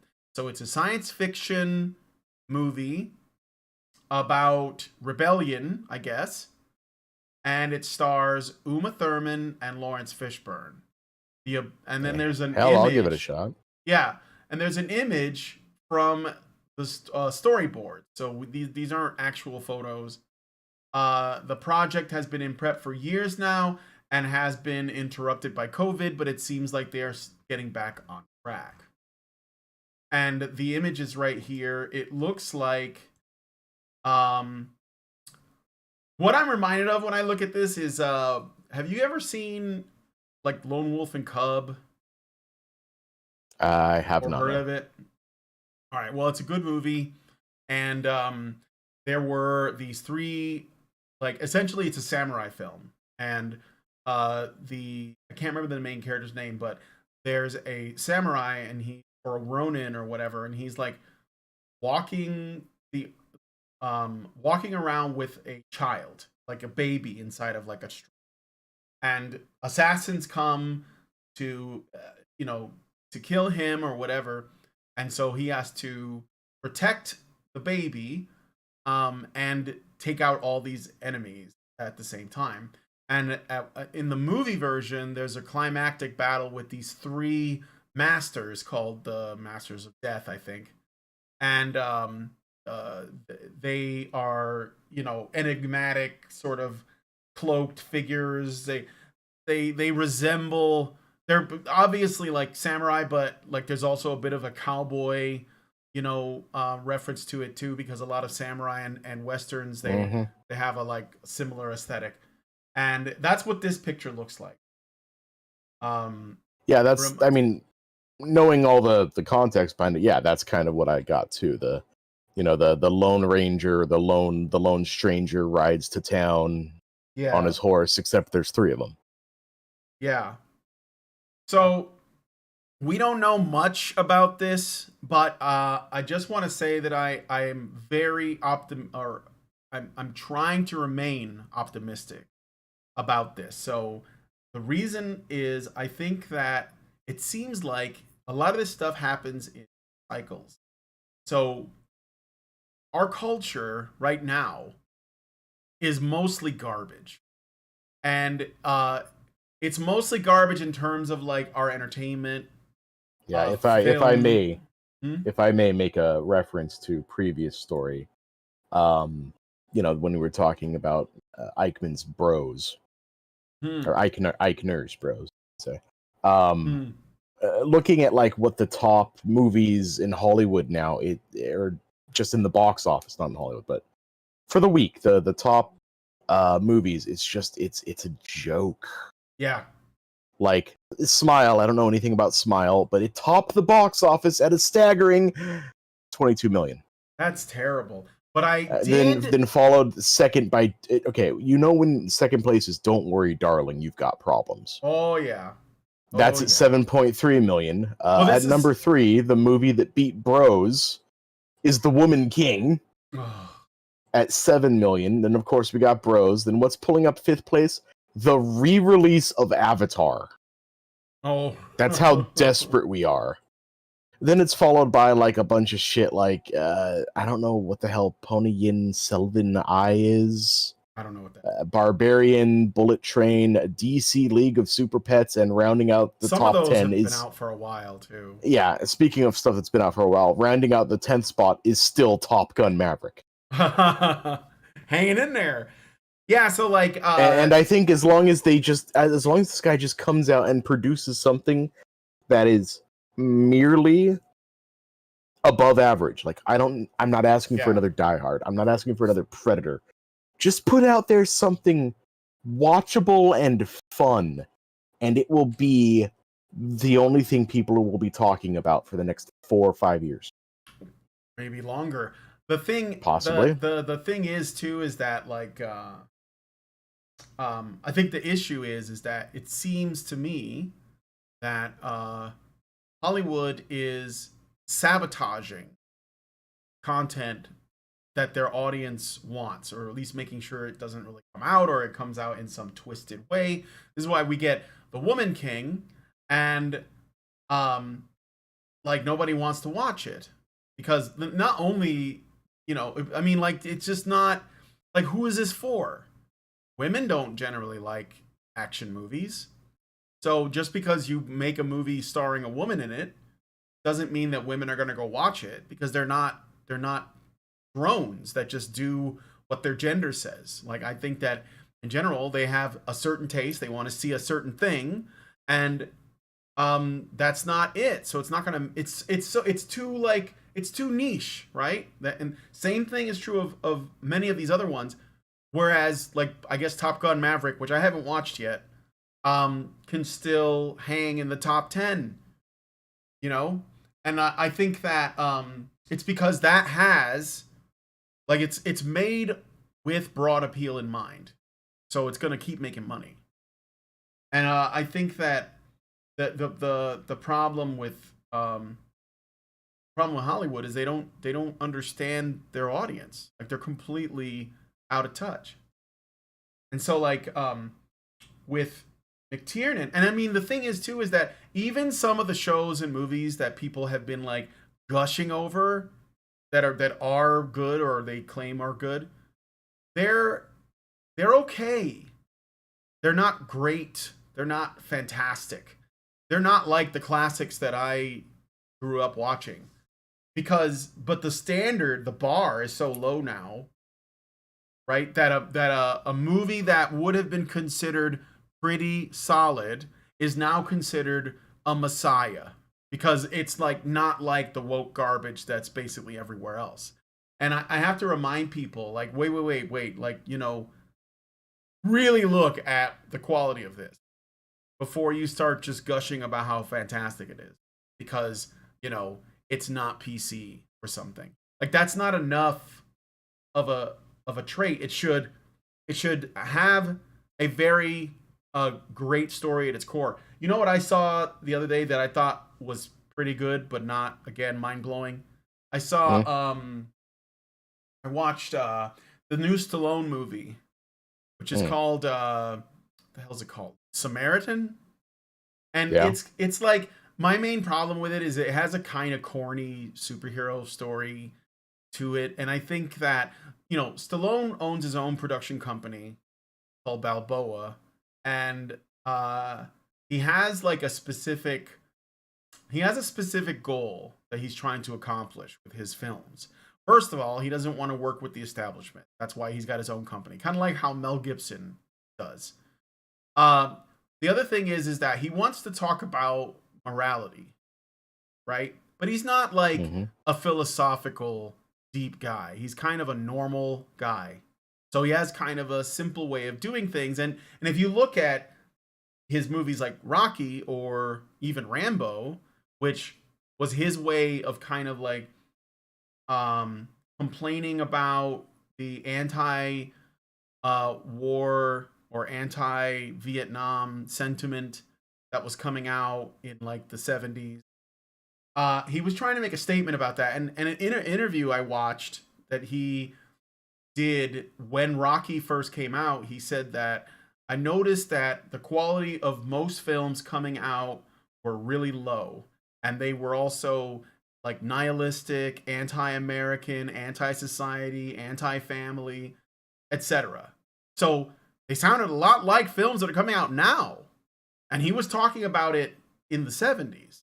And this is the reason he made Rocky, because he wanted to reverse that. He wanted to like make something that was pro, like the little guy, and that was pro America in some way. At least like the dream, like the idea that you can make yourself into something, right?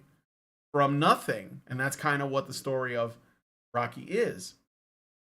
And so I think that he is trying to do something like that again, but the movie was okay, and I could see the point, and he did make that point. I thought it was actually pretty interesting. I don't want to give anything away, but there is a twist in the movie that I think really makes it very interesting when you're thinking about what his goals were for the film.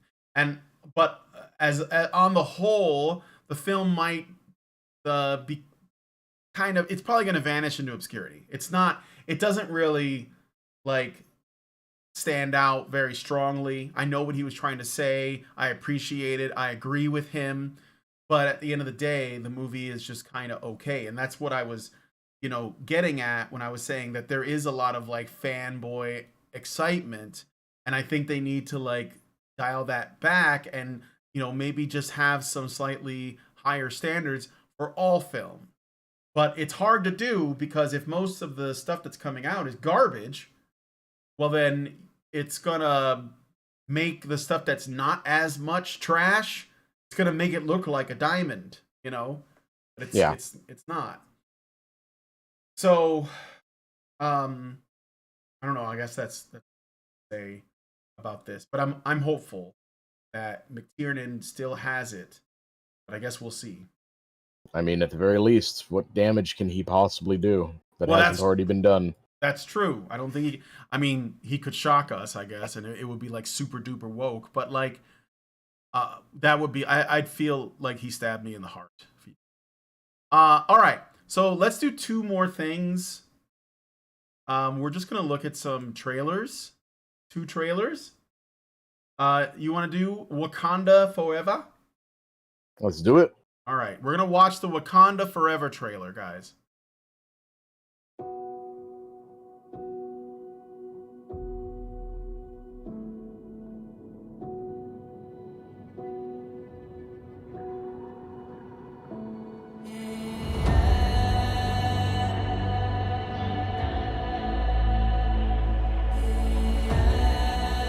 Only the most broken people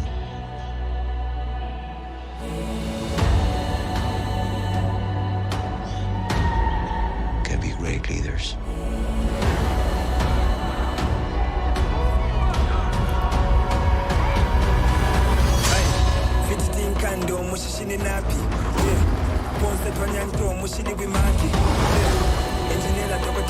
His people did not call him general or king.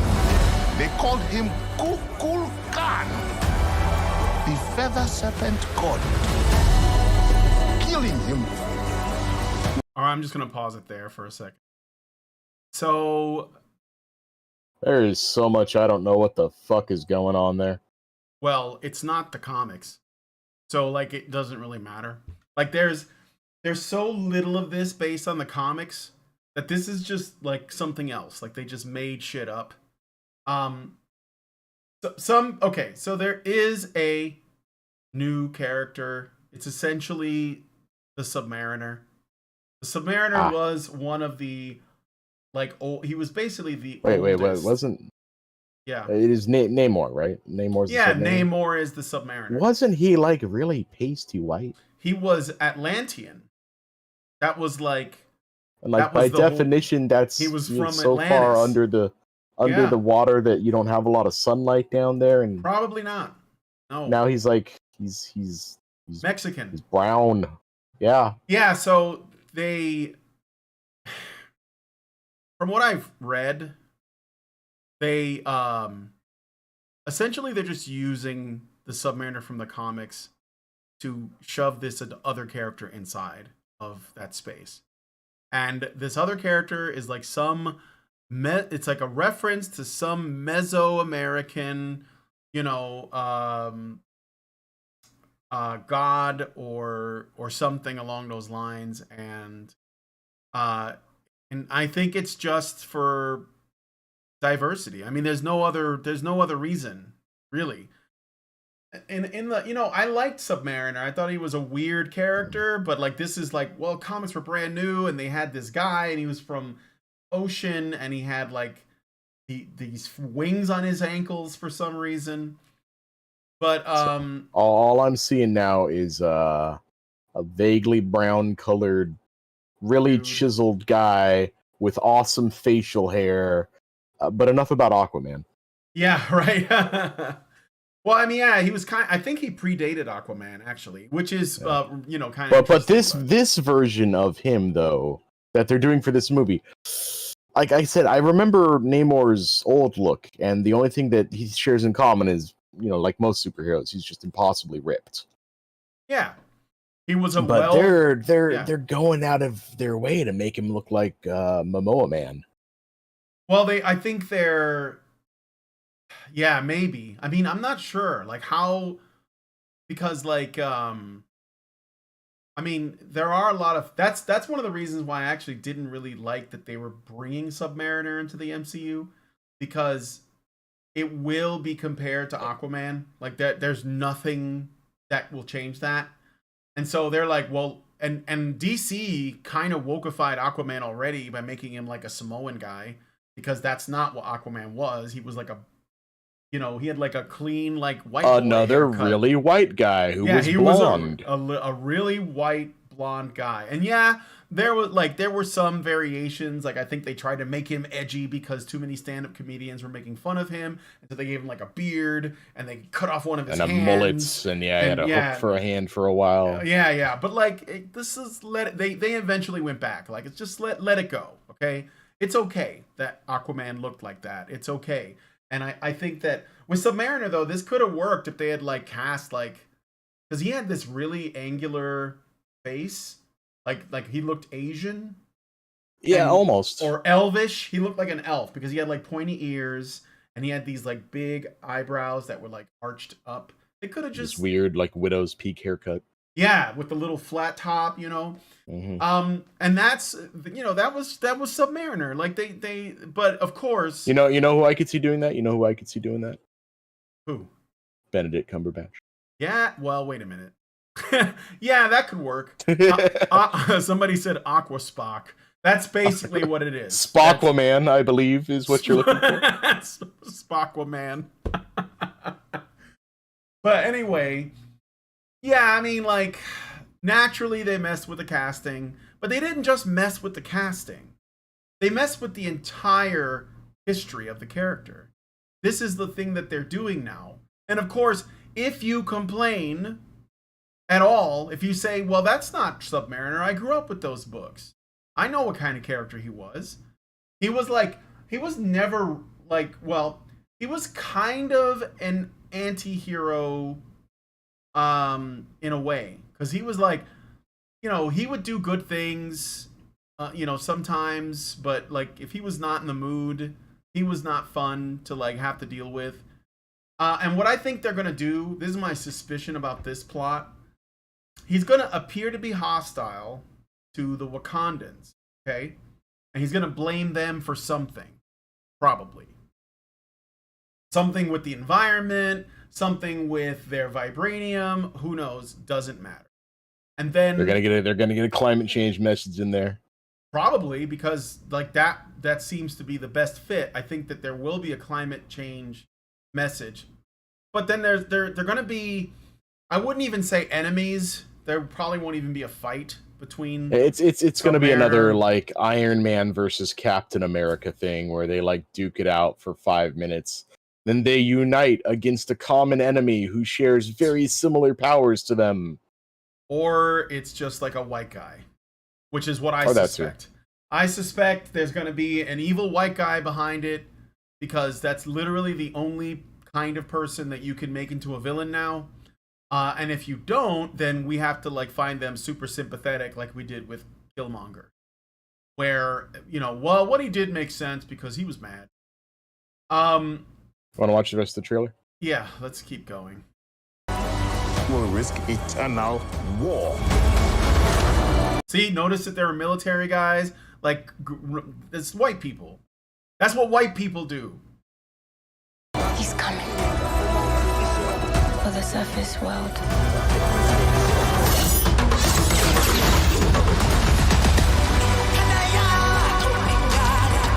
We know what you whisper. I lost you. What's wrong? What happened? The stream went down for a second. Can you see now? Yeah, no, it's good. It's good now. All right, I'll just go back to you. Yeah, bring it back. Like, yeah, right about there. Whisper. They have lost their protector. Now is our time to strike.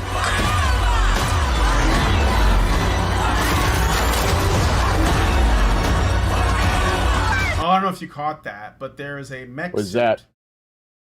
I was about to say, is that Riri? Yes, Riri Williams. Oh. That's her right there. I mean, they're really going for it, man. They're gonna go for it.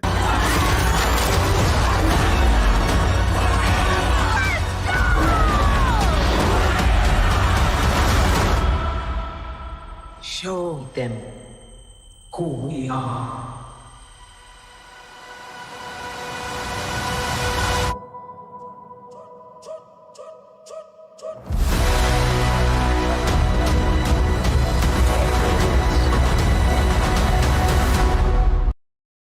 Right. So, it's a fit. Well, not that this surprises anyone, but what's the sister's name? Siri or I don't know. I don't know, but I don't even fucking remember.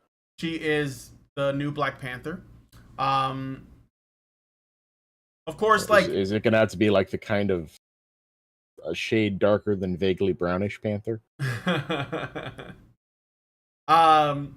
the Brian, are you saying she is the new queen? she is the new queen. She is the queen. She is the queen. So yeah, so like they are making Shuri, that's the character's name, Shuri into the new Black Panther. I understand that like maybe that was an option. It had to be on the table because of what happened to Chadwick Boseman. Yeah, there are only so But- many things. Yeah, I mean, they do. could have just recast him, but I think that a lot of people, like, the thing is that in a normal, franchise, if an actor passes away suddenly, but they want to like carry on with the character, usually we just recast them, I think, or we don't make any more of those movies. But I think That was never gonna happen with Marvel. No, of course it wasn't. And I think that in the other thing is that Black Panther is it's a special Marvel movie. It's basically like carries like a tremendous amount of weight because of the character and that character's race. I mean, that's just truth. Like Marvel has sold Black Panther as so important that we can never stop honoring him. And when Chadwick Boseman died, it was like Gandhi died. Like, we had to treat it like that, okay? And I like Chadwick Boseman, but I feel like he got fucked in his own movie.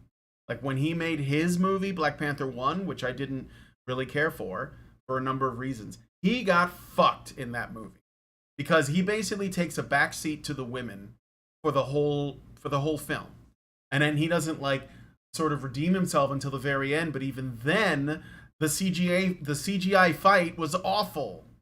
So it was like they just wasted him. So if you like me, I'm a huge fan of the Black Panther character. I never thought of the Black Panther character as a black character. I thought of him as a character that happened to be black.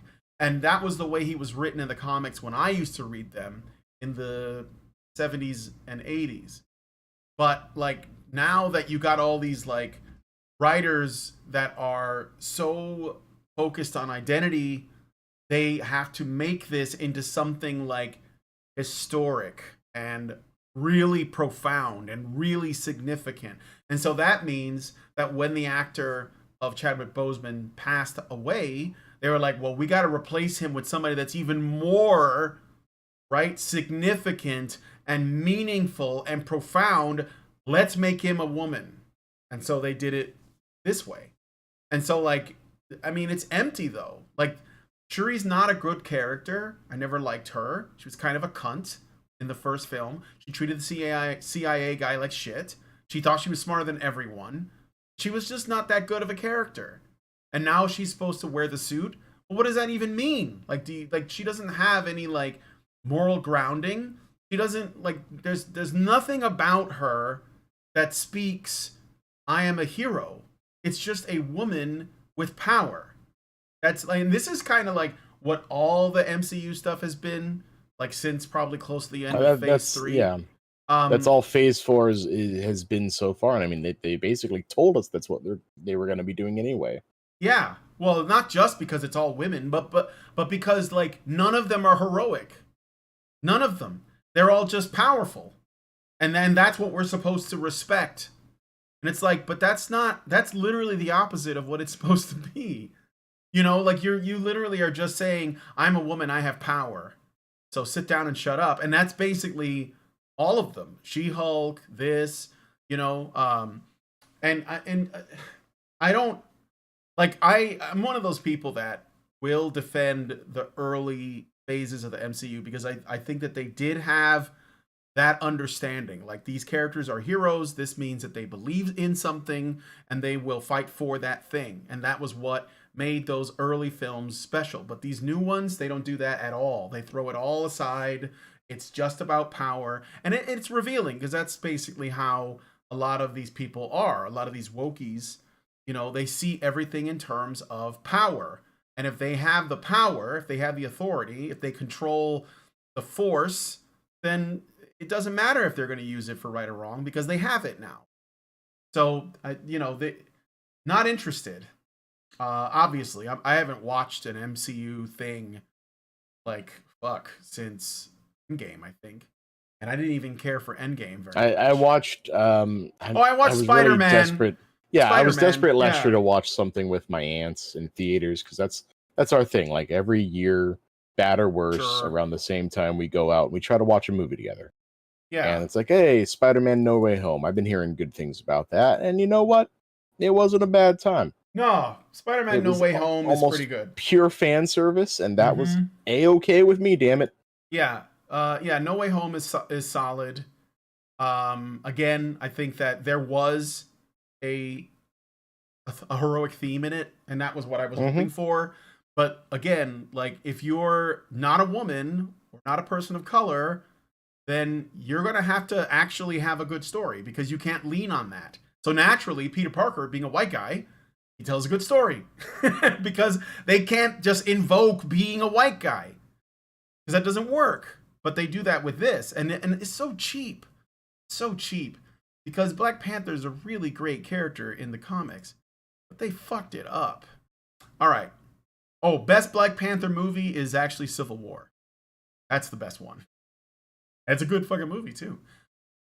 So Zeranx gives us $10, and we got one more trailer to look at, and says the idea being that deep underwater doesn't work for sea creatures. There are sea creatures that are opaque and translucent down there. Dorsal coloration aids hiding in the dark from predators. I mean, like, I don't want to overthink the deep sea, but I think that I just think the Submariner should look like what he used to look like. That's like my whole thing. Like when they started making these little changes, I had a feeling that they were just going to make slightly bigger changes and slightly bigger changes and slightly bigger changes. And then like they're basically just testing us as fans. Like, when are you guys gonna complain? And then if you do, we're gonna call you racist or sexist or whatever. So when I first saw Submariner, I was like, he's Mexican. Of course he is. And I'm I don't care about representation. I'm not that shallow. I'm not that insecure. I'm not even Mexican, really. But like, even if they made him like some fucking Taino Puerto Rican, Boricua guy, I wouldn't have wanted to watch it anyway. Because I feel like it's so like, it would make me feel unclean that I would like have to indulge in that just because I happen to share like the same culture. It's so gross. I don't understand why more people aren't upset by that. Like, it's so gross. Anyway. But yeah, I get it, Zeranx. I appreciate it. I wanted to see Namor riding on like a giant fucking, like a what do you call them? Like a giant squid or something, like something cool, right? Yeah. That's what I want. I want like comic book shit. I don't want to see him flying in from the heavens. I want to see him riding on a killer whale. Yeah, or like emerging from the water with a bunch of great white sharks. Yeah, or like some, deep sea mutant nautilus creature that we've never seen before, but it's got like a saddle on it, and he's got like a, like a scepter. I don't know. Like, show us, like he had like a big trident spear thing too. Yeah, he did sometimes, but like the trident thing, I think that was also like a conflict because Aquaman had a trident, and they were like, oh, Yeah. But I think for the most part, DC and Marvel just sort of left each other alone. But yeah, like something cool, like something comic booky, or even like Lovecraftian, because a lot of that stuff comes from the ocean, according to H.P. Lovecraft. So, but it just didn't. They're not going to do that. Like, it's so sad because that's what comic book people want to see. They want to see like that. They want to see those things that spark the imagination of a child, because that's what those books are. But these people are so like rooted in reality, or they think it's reality. It's really just like their lived experience interpretation of reality, that they can't stand the idea that there's something that could bring people delight of the imagination that sparks that, you know. And I think that sort of speaks to something that I've been thinking about a lot, which is like that thing that you and I talked about earlier on the show, where you said, well, who is this for, you know? And I always think about that, like these things used to be for boys, and girls could read them, but they generally weren't interested. So they were for boys, and they were for boys of a certain age range, you know, like they could be very young, but they could also be like high school kids, or even if the stories were interesting enough, there were even kids in college reading comic books. Like Stan Lee said that when he was writing the Fantastic Four and Incredible Hulk, a large demographic that he didn't expect were kids in college, and you know, maybe early college, but nonetheless. But I think, oh yeah, that makes a lot of sense, because their parents probably read comics in World War II, or during World War II, and so there was something about continuing the tradition. But there was also they were targeting a specific audience, right? Young men. And comic books don't do that now. They basically target the writer's ego. Like everyone that's writing is writing about themselves. And this is why no one likes these books, because they don't get it. And this is also why these books are always written about like identity and like queerness and these other things that most people just don't relate to. And that goes back to the Billy Eichner movie, where he's like, I'm going to make people like my movie because it's about me at the end of the day. But nobody wanted to watch that. Not even gay men wanted to watch that. And so like, I think that this whole thing, all of our popular culture, seems to be aimed at these adult children that they're not even really children, because they can only think about themselves. So they're basically like toddlers, like 2-year-olds, you know, the most narcissistic, self-indulgent people on earth are 2-year-olds. And these people are like that. And that's why if I say, well, why is Wakanda Forever about a woman that's black and has power and is black? Brian, all I'm seeing is it's about one group of vaguely Latino people versus a bunch of black people. It's just a gang war with superpowers, isn't it? Yeah, it's Southeast LA. But I'm pretty sure they're not gonna do that. They may try to lead us to think it, but there's no way. There's no way, because then they team up against the white man. Yes, then they team up against the guy who really did this, the white guy. So anyway, Zeranx gives us $5 and says skin color shouldn't be changed, period. However, the darkness argument functions on the levels of leftists. Yeah, but I mean, I don't think they'll really ever understand, sadly, because like they literally can't imagine characters existing for any reason other than their identity. And this is why the only characters that ever end up being written well are white guys, because they don't think that white guys have any identity. And so they just have to write them normal.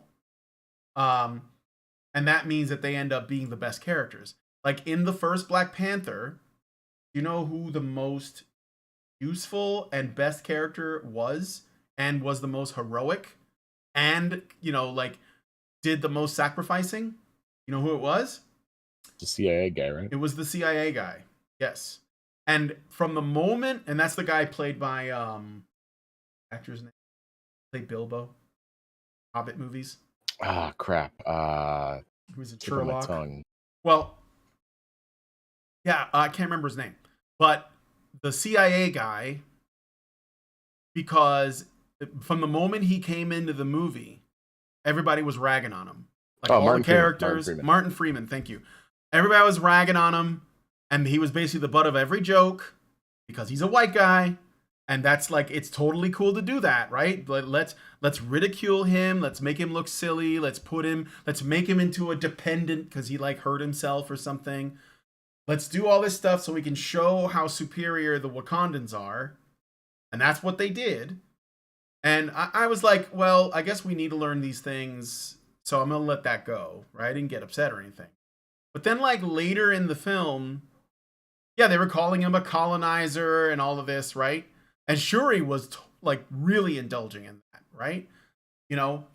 And then, like, later on in the movie, when, like, the battle comes and everything is going to shit, even though they treated him like garbage the entire time, he decided to essentially risk his life to help the Wakandans. And he, like, controlled one of those ships that, you know, I guess you can control with the remote or whatever, and he like saved the day. He saved the day. And nobody acknowledged it. Like they were just like, I guess maybe at some point Black Panther said, "You all right for a honky," and that was probably the end of it. But he was the most heroic guy. And that's hilarious to me. Because, you know, superhero characters should be inspiring to the people around them, but because, like, let's just face it, Ryan Coogler doesn't understand heroism, doesn't understand superheroes. All he knows is, you know, this movie's gonna be black, and he ended up missing the point. Like he made the white guy the best character, and that's the truth. Like that's the best character in that movie because he was the only one that was really displaying like heroism because he took risks and no one else did. So anyway, thank you for the super chats. Did we get enough time for the other trailer? Yeah, let's take a look at the last one. So this is, I don't want to give it away. We're just going to look at this. And but I got to tell you, it doesn't look that bad. That's all I'm going to say. Do it.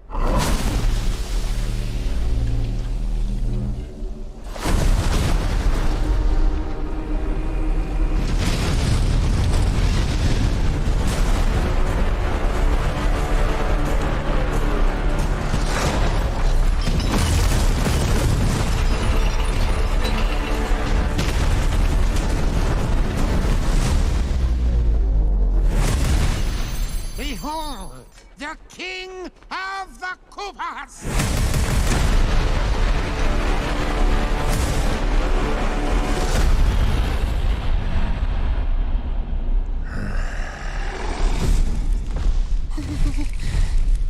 I'm just gonna pause it there first. It looks pretty good. Yeah, no, this is pretty dope so far. And you know, I knew this was Jack Black. So Jack Black plays Bowser, and again, I love Jack Black. I think that he's one of the coolest dudes in Hollywood. You don't like him? Did he do something? Did he do something? Don't look into anything other than his performances, Brian. Okay. All right. Well, that's what I like about him. So, do a kickflip. Open the gates.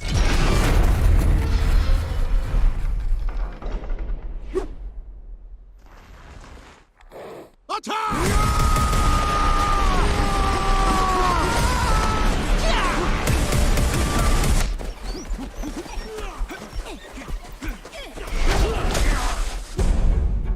That is but a taste of our fury. Do you yield? I do not.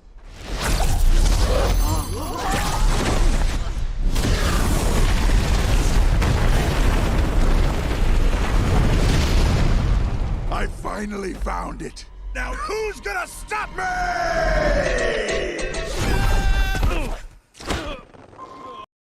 All right, I'm just pausing it there as well. Okay, if there's one thing I'm happy for, and that is one of the problems, one of the fears I should say a lot of people had at the beginning, that when Black was cast as Bowser, that a lot of people were saying, "Oh, great! It's literally just going to be Jack Black wearing a Bowser costume." Mm-hmm.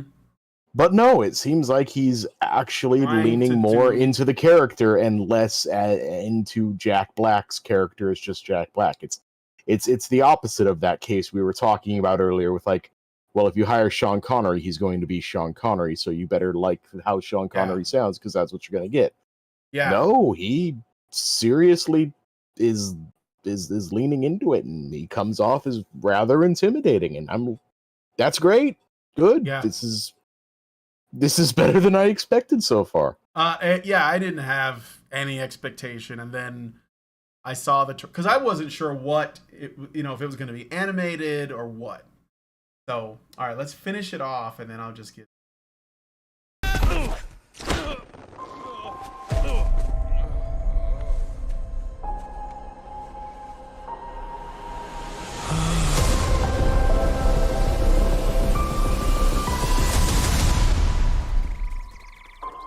What is this place? Do not touch that mushroom, you'll die! Oh, I'm sorry. That one's perfectly fine. Come on, Mario! Mushroom Kingdom, here we come!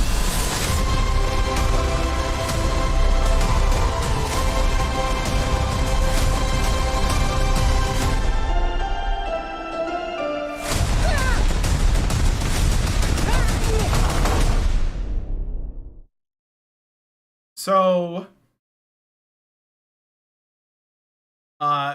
you might be wondering. I'll stop sharing. Is Peach gonna be a feminist? Probably. I don't have like really high expectations. Yeah, no, like my interest has been piqued. Mm-hmm. That's about as best as I can say. I'm a little tiny disappointed Pratt's not doing an Italian accent. I think that I can't tell, but I think he's kind of doing one. When It sounds like he's trying to do the more like Mushroom New Kingdom, Yorker. or yeah, maybe that's what it is. Yeah, it's certainly not. And that's the thing. Like from when I heard they were doing this, okay, my first thought was, and I admit I haven't played like many of the recent Mario game. I mean, I basically just played like the original, ones on the 8-bit NES. And so like, if Mario spoke in any other games, I don't know about it. I mean, I bought Super Mario Sunshine, but I never started it. I have it. Yeah, that was the last one I played. A buddy loaned me his GameCube for like a summer, and I played the crap out of Super Mario Sunshine. That was a great time. Yeah, But I think that was the last Mario game I really ever touched seriously because I just simply you feel like you grew out of them or something. Well, I just haven't owned. No, number one, I haven't owned many consoles since. Like, I bought a PlayStation 4 and I hardly ever touched it. I think I bought maybe 5 games for it. It's mostly just PC now. Is basically just kind of it. Mm-hmm. And Nintendo's nothing but console unless you want to emulate. So it's like, I don't view it as something I've left behind or grown out of. It's just something I don't really just interact with anymore. I never really had much Nintendo stuff to grow up with. That one summer and until it broke, I think it lasted maybe 3 or 4 years. I had an NES. Yeah. But after that, it was a PlayStation, and after that, it was a PlayStation 2, and then after that, it was a 360, and then eventually a PS3. And then I started really heavily on PC gaming. Then I got a PS4 because I could afford it, and I really wanted to pick up a couple games on there. And after that, it's just kind of been PC all the way. Mm-hmm. Yeah. I wonder if okay, so what this kind of reminds me of, and I don't know if it's the same team or not, but it kind of reminds me of the Sonic movie in a way. Like a little bit. Yeah, I mean like where I watched the first Sonic movie and it was like once they fixed Sonic the Hedgehog, it looked just like the game, and they told an original story. Remember that time the internet got together and bullied a film studio so hard? I still have to like remind myself that happened. Yeah. But I mean, like this, because like when I think about how, again, they released the Sonic film, and it was a hit once they fixed it. And so the fans responded to that. And then like they made a sequel, which I haven't seen, but like probably it's in the same I've heard good things. Yeah, it's probably in the same ballpark. Just right? more of the same with Knuckles. Unfortunately, and as you know, Jim Carrey experienced severe back pain on the filming of this movie from carrying it so damn fucking hard. Yeah. But the question is, when are they gonna bring Shadow the Hedgehog to one of these movies? That's they're definitely gonna do that with the third one. And if he's not in the third one, they're going to tease it for the fourth one. But okay, so what's next? A Mega Man movie? Please, God, no. I love Mega Man. I don't, but okay, all right. Compromise. Mega Man movie. The entire soundtrack is the Proto Man. Yeah, of course. Who else? Definitely get them a job. Brian just spoiled the ending. I didn't see the movie, so. Oh, Shadow is in the trailer for Sonic 3 movie. Oh, well, there you go. I didn't know that. So if he's in the trailer, then it's not really a secret, is it? So not really.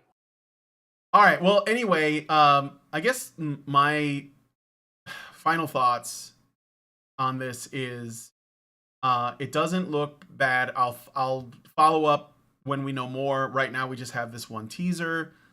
The casting is really, really interesting. What were you gonna say? I think something that like really tamped down a lot of our expectations was when the casting was announced, and immediately everyone just looked at the casting and the casting alone, because I mean, let's face it, that's all we had. And everyone just in unison with one voice got together and said, "Oh brother, this is gonna suck." Yeah. Yeah. And so we came into this having not even just no expectations, bad expectations. Yeah. And now that it's come out, it's like, wow, it is one notch above, actually, in fact, several notches above dog shit. Definitely. Hey, it might be worth the price of admission. Yep. And the other thing is, well, I think the main reason why is because we're accustomed to actors who are cast because they play, characters in a certain way. So Chris Pratt's characters, they tend to be similar. They tend to be like Star-Lord or varying degrees of Star-Lord. So if you hear he's playing like a character as different from his norm, like Mario, then we're gonna assume, so Mario's gonna be Star-Lord now. This is also, I think, what people assumed about Jack Black, and I don't really know. Especially Seth Rogen. Who's Seth Rogen playing? Isn't he playing? I thought he was playing Bowser, actually. Yeah, for a second I thought too. Wait, hold on, Donkey Kong? I'm seeing Donkey Kong. Oh yeah, he plays Donkey Kong, right? So, Seth Rogen is only as long as he doesn't do the laugh. Yeah, as if long he doesn't as he do does the not stoner do the thing. laugh. So that's the thing. Like that. This is what I'm saying. Like we assume, well, if you're casting Seth Rogen, it's not because of his versatility. It's because it's Seth Rogen. So we're expecting. Dude, weed. Yeah, exactly. But you can't do that with Donkey Kong. And so I guess that this seems to be, and this is what I'm hoping, it's going to be a film aimed at families that is more leaning towards children, and maybe it occasionally makes like adult jokes. Because if that's where they're going to be going with it, like with how they did the Sonic movie, that's I won't even say that's the safe way to go about it. It is the safe way, but that's the way you make money. Yeah, it's the best way to go. It's the best way to go. I mean, and I think that makes sense because if you try to please the adults too much, you're going to like lose the kids. The adults should know they're sitting down to watch a family movie. So they shouldn't have like expectations that they're like, you know, drug reference jokes or sexual jokes are going to be like important story. So yeah, like don't expect a Bowsette to appear. Maybe for like a very brief gag because it's not really a real character. Bowser has a nightmare and he's like, "Oh God, aren't you guys glad that's not real?" Yeah, exactly. But yeah, I mean, like I'm hopeful. I want to see like a return to children's entertainment, children's programming. That's not like, and there's weird. Exactly back to the 90s where like you could have something that was primarily something kids were supposed to watch. Mm-hmm. Something that it was designed for kids in mind. But you know, every now and then we'll throw a bone out there. We'll throw like a celebrity name that no children could possibly know about, or if they know about it, they don't get the reference. And that was fine, you know, like Animaniacs did that all the time. And that's what made that great. Yeah, exactly. By the way, what do the blue mushrooms do? I don't remember. I don't think I've ever seen them. The only thing I can think of is know? the blue turtle shell, but that's that. No, you know, the red ones make Mario bigger. Then you got the fire flower, you got the poison mushrooms, you got the green ones, which are the one-ups.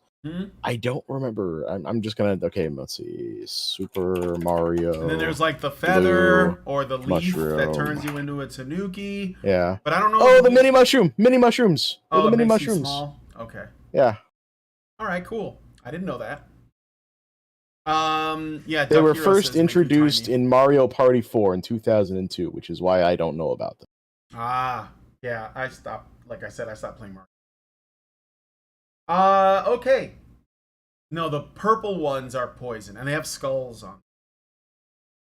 All right, so we are going to. I have nothing else to say about this, so I guess we'll wrap it up. Yeah, it's a good spot. All right. So let us know what you guys think. I'm gonna check any super chat. Charles. I don't believe so. Nope, no, we're good. Not. We're good. Nope.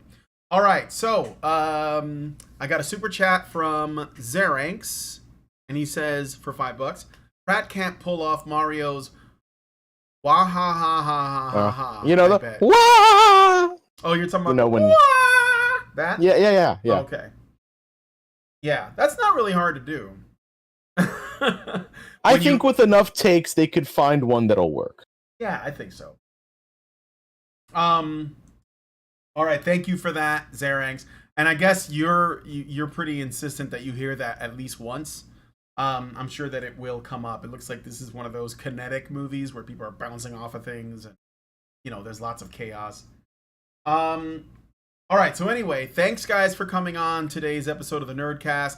If you like this video, please hit like, subscribe if you're not already subscribed. Hit the bell for notifications so that you know when our streams go live. Leave us a comment. Let us know what you guys think about any and or all of the things that we talked about. I know it was a lot, but just give us your thoughts. I look forward to hearing from you guys about that. And then most importantly, please share this video because sharing is caring. Thank you guys so much for coming on today's episode of the Nerdcast, and we will talk to you all in the next video.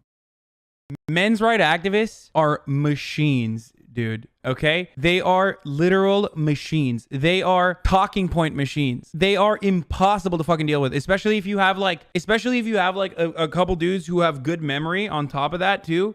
Holy shit, you're fucked.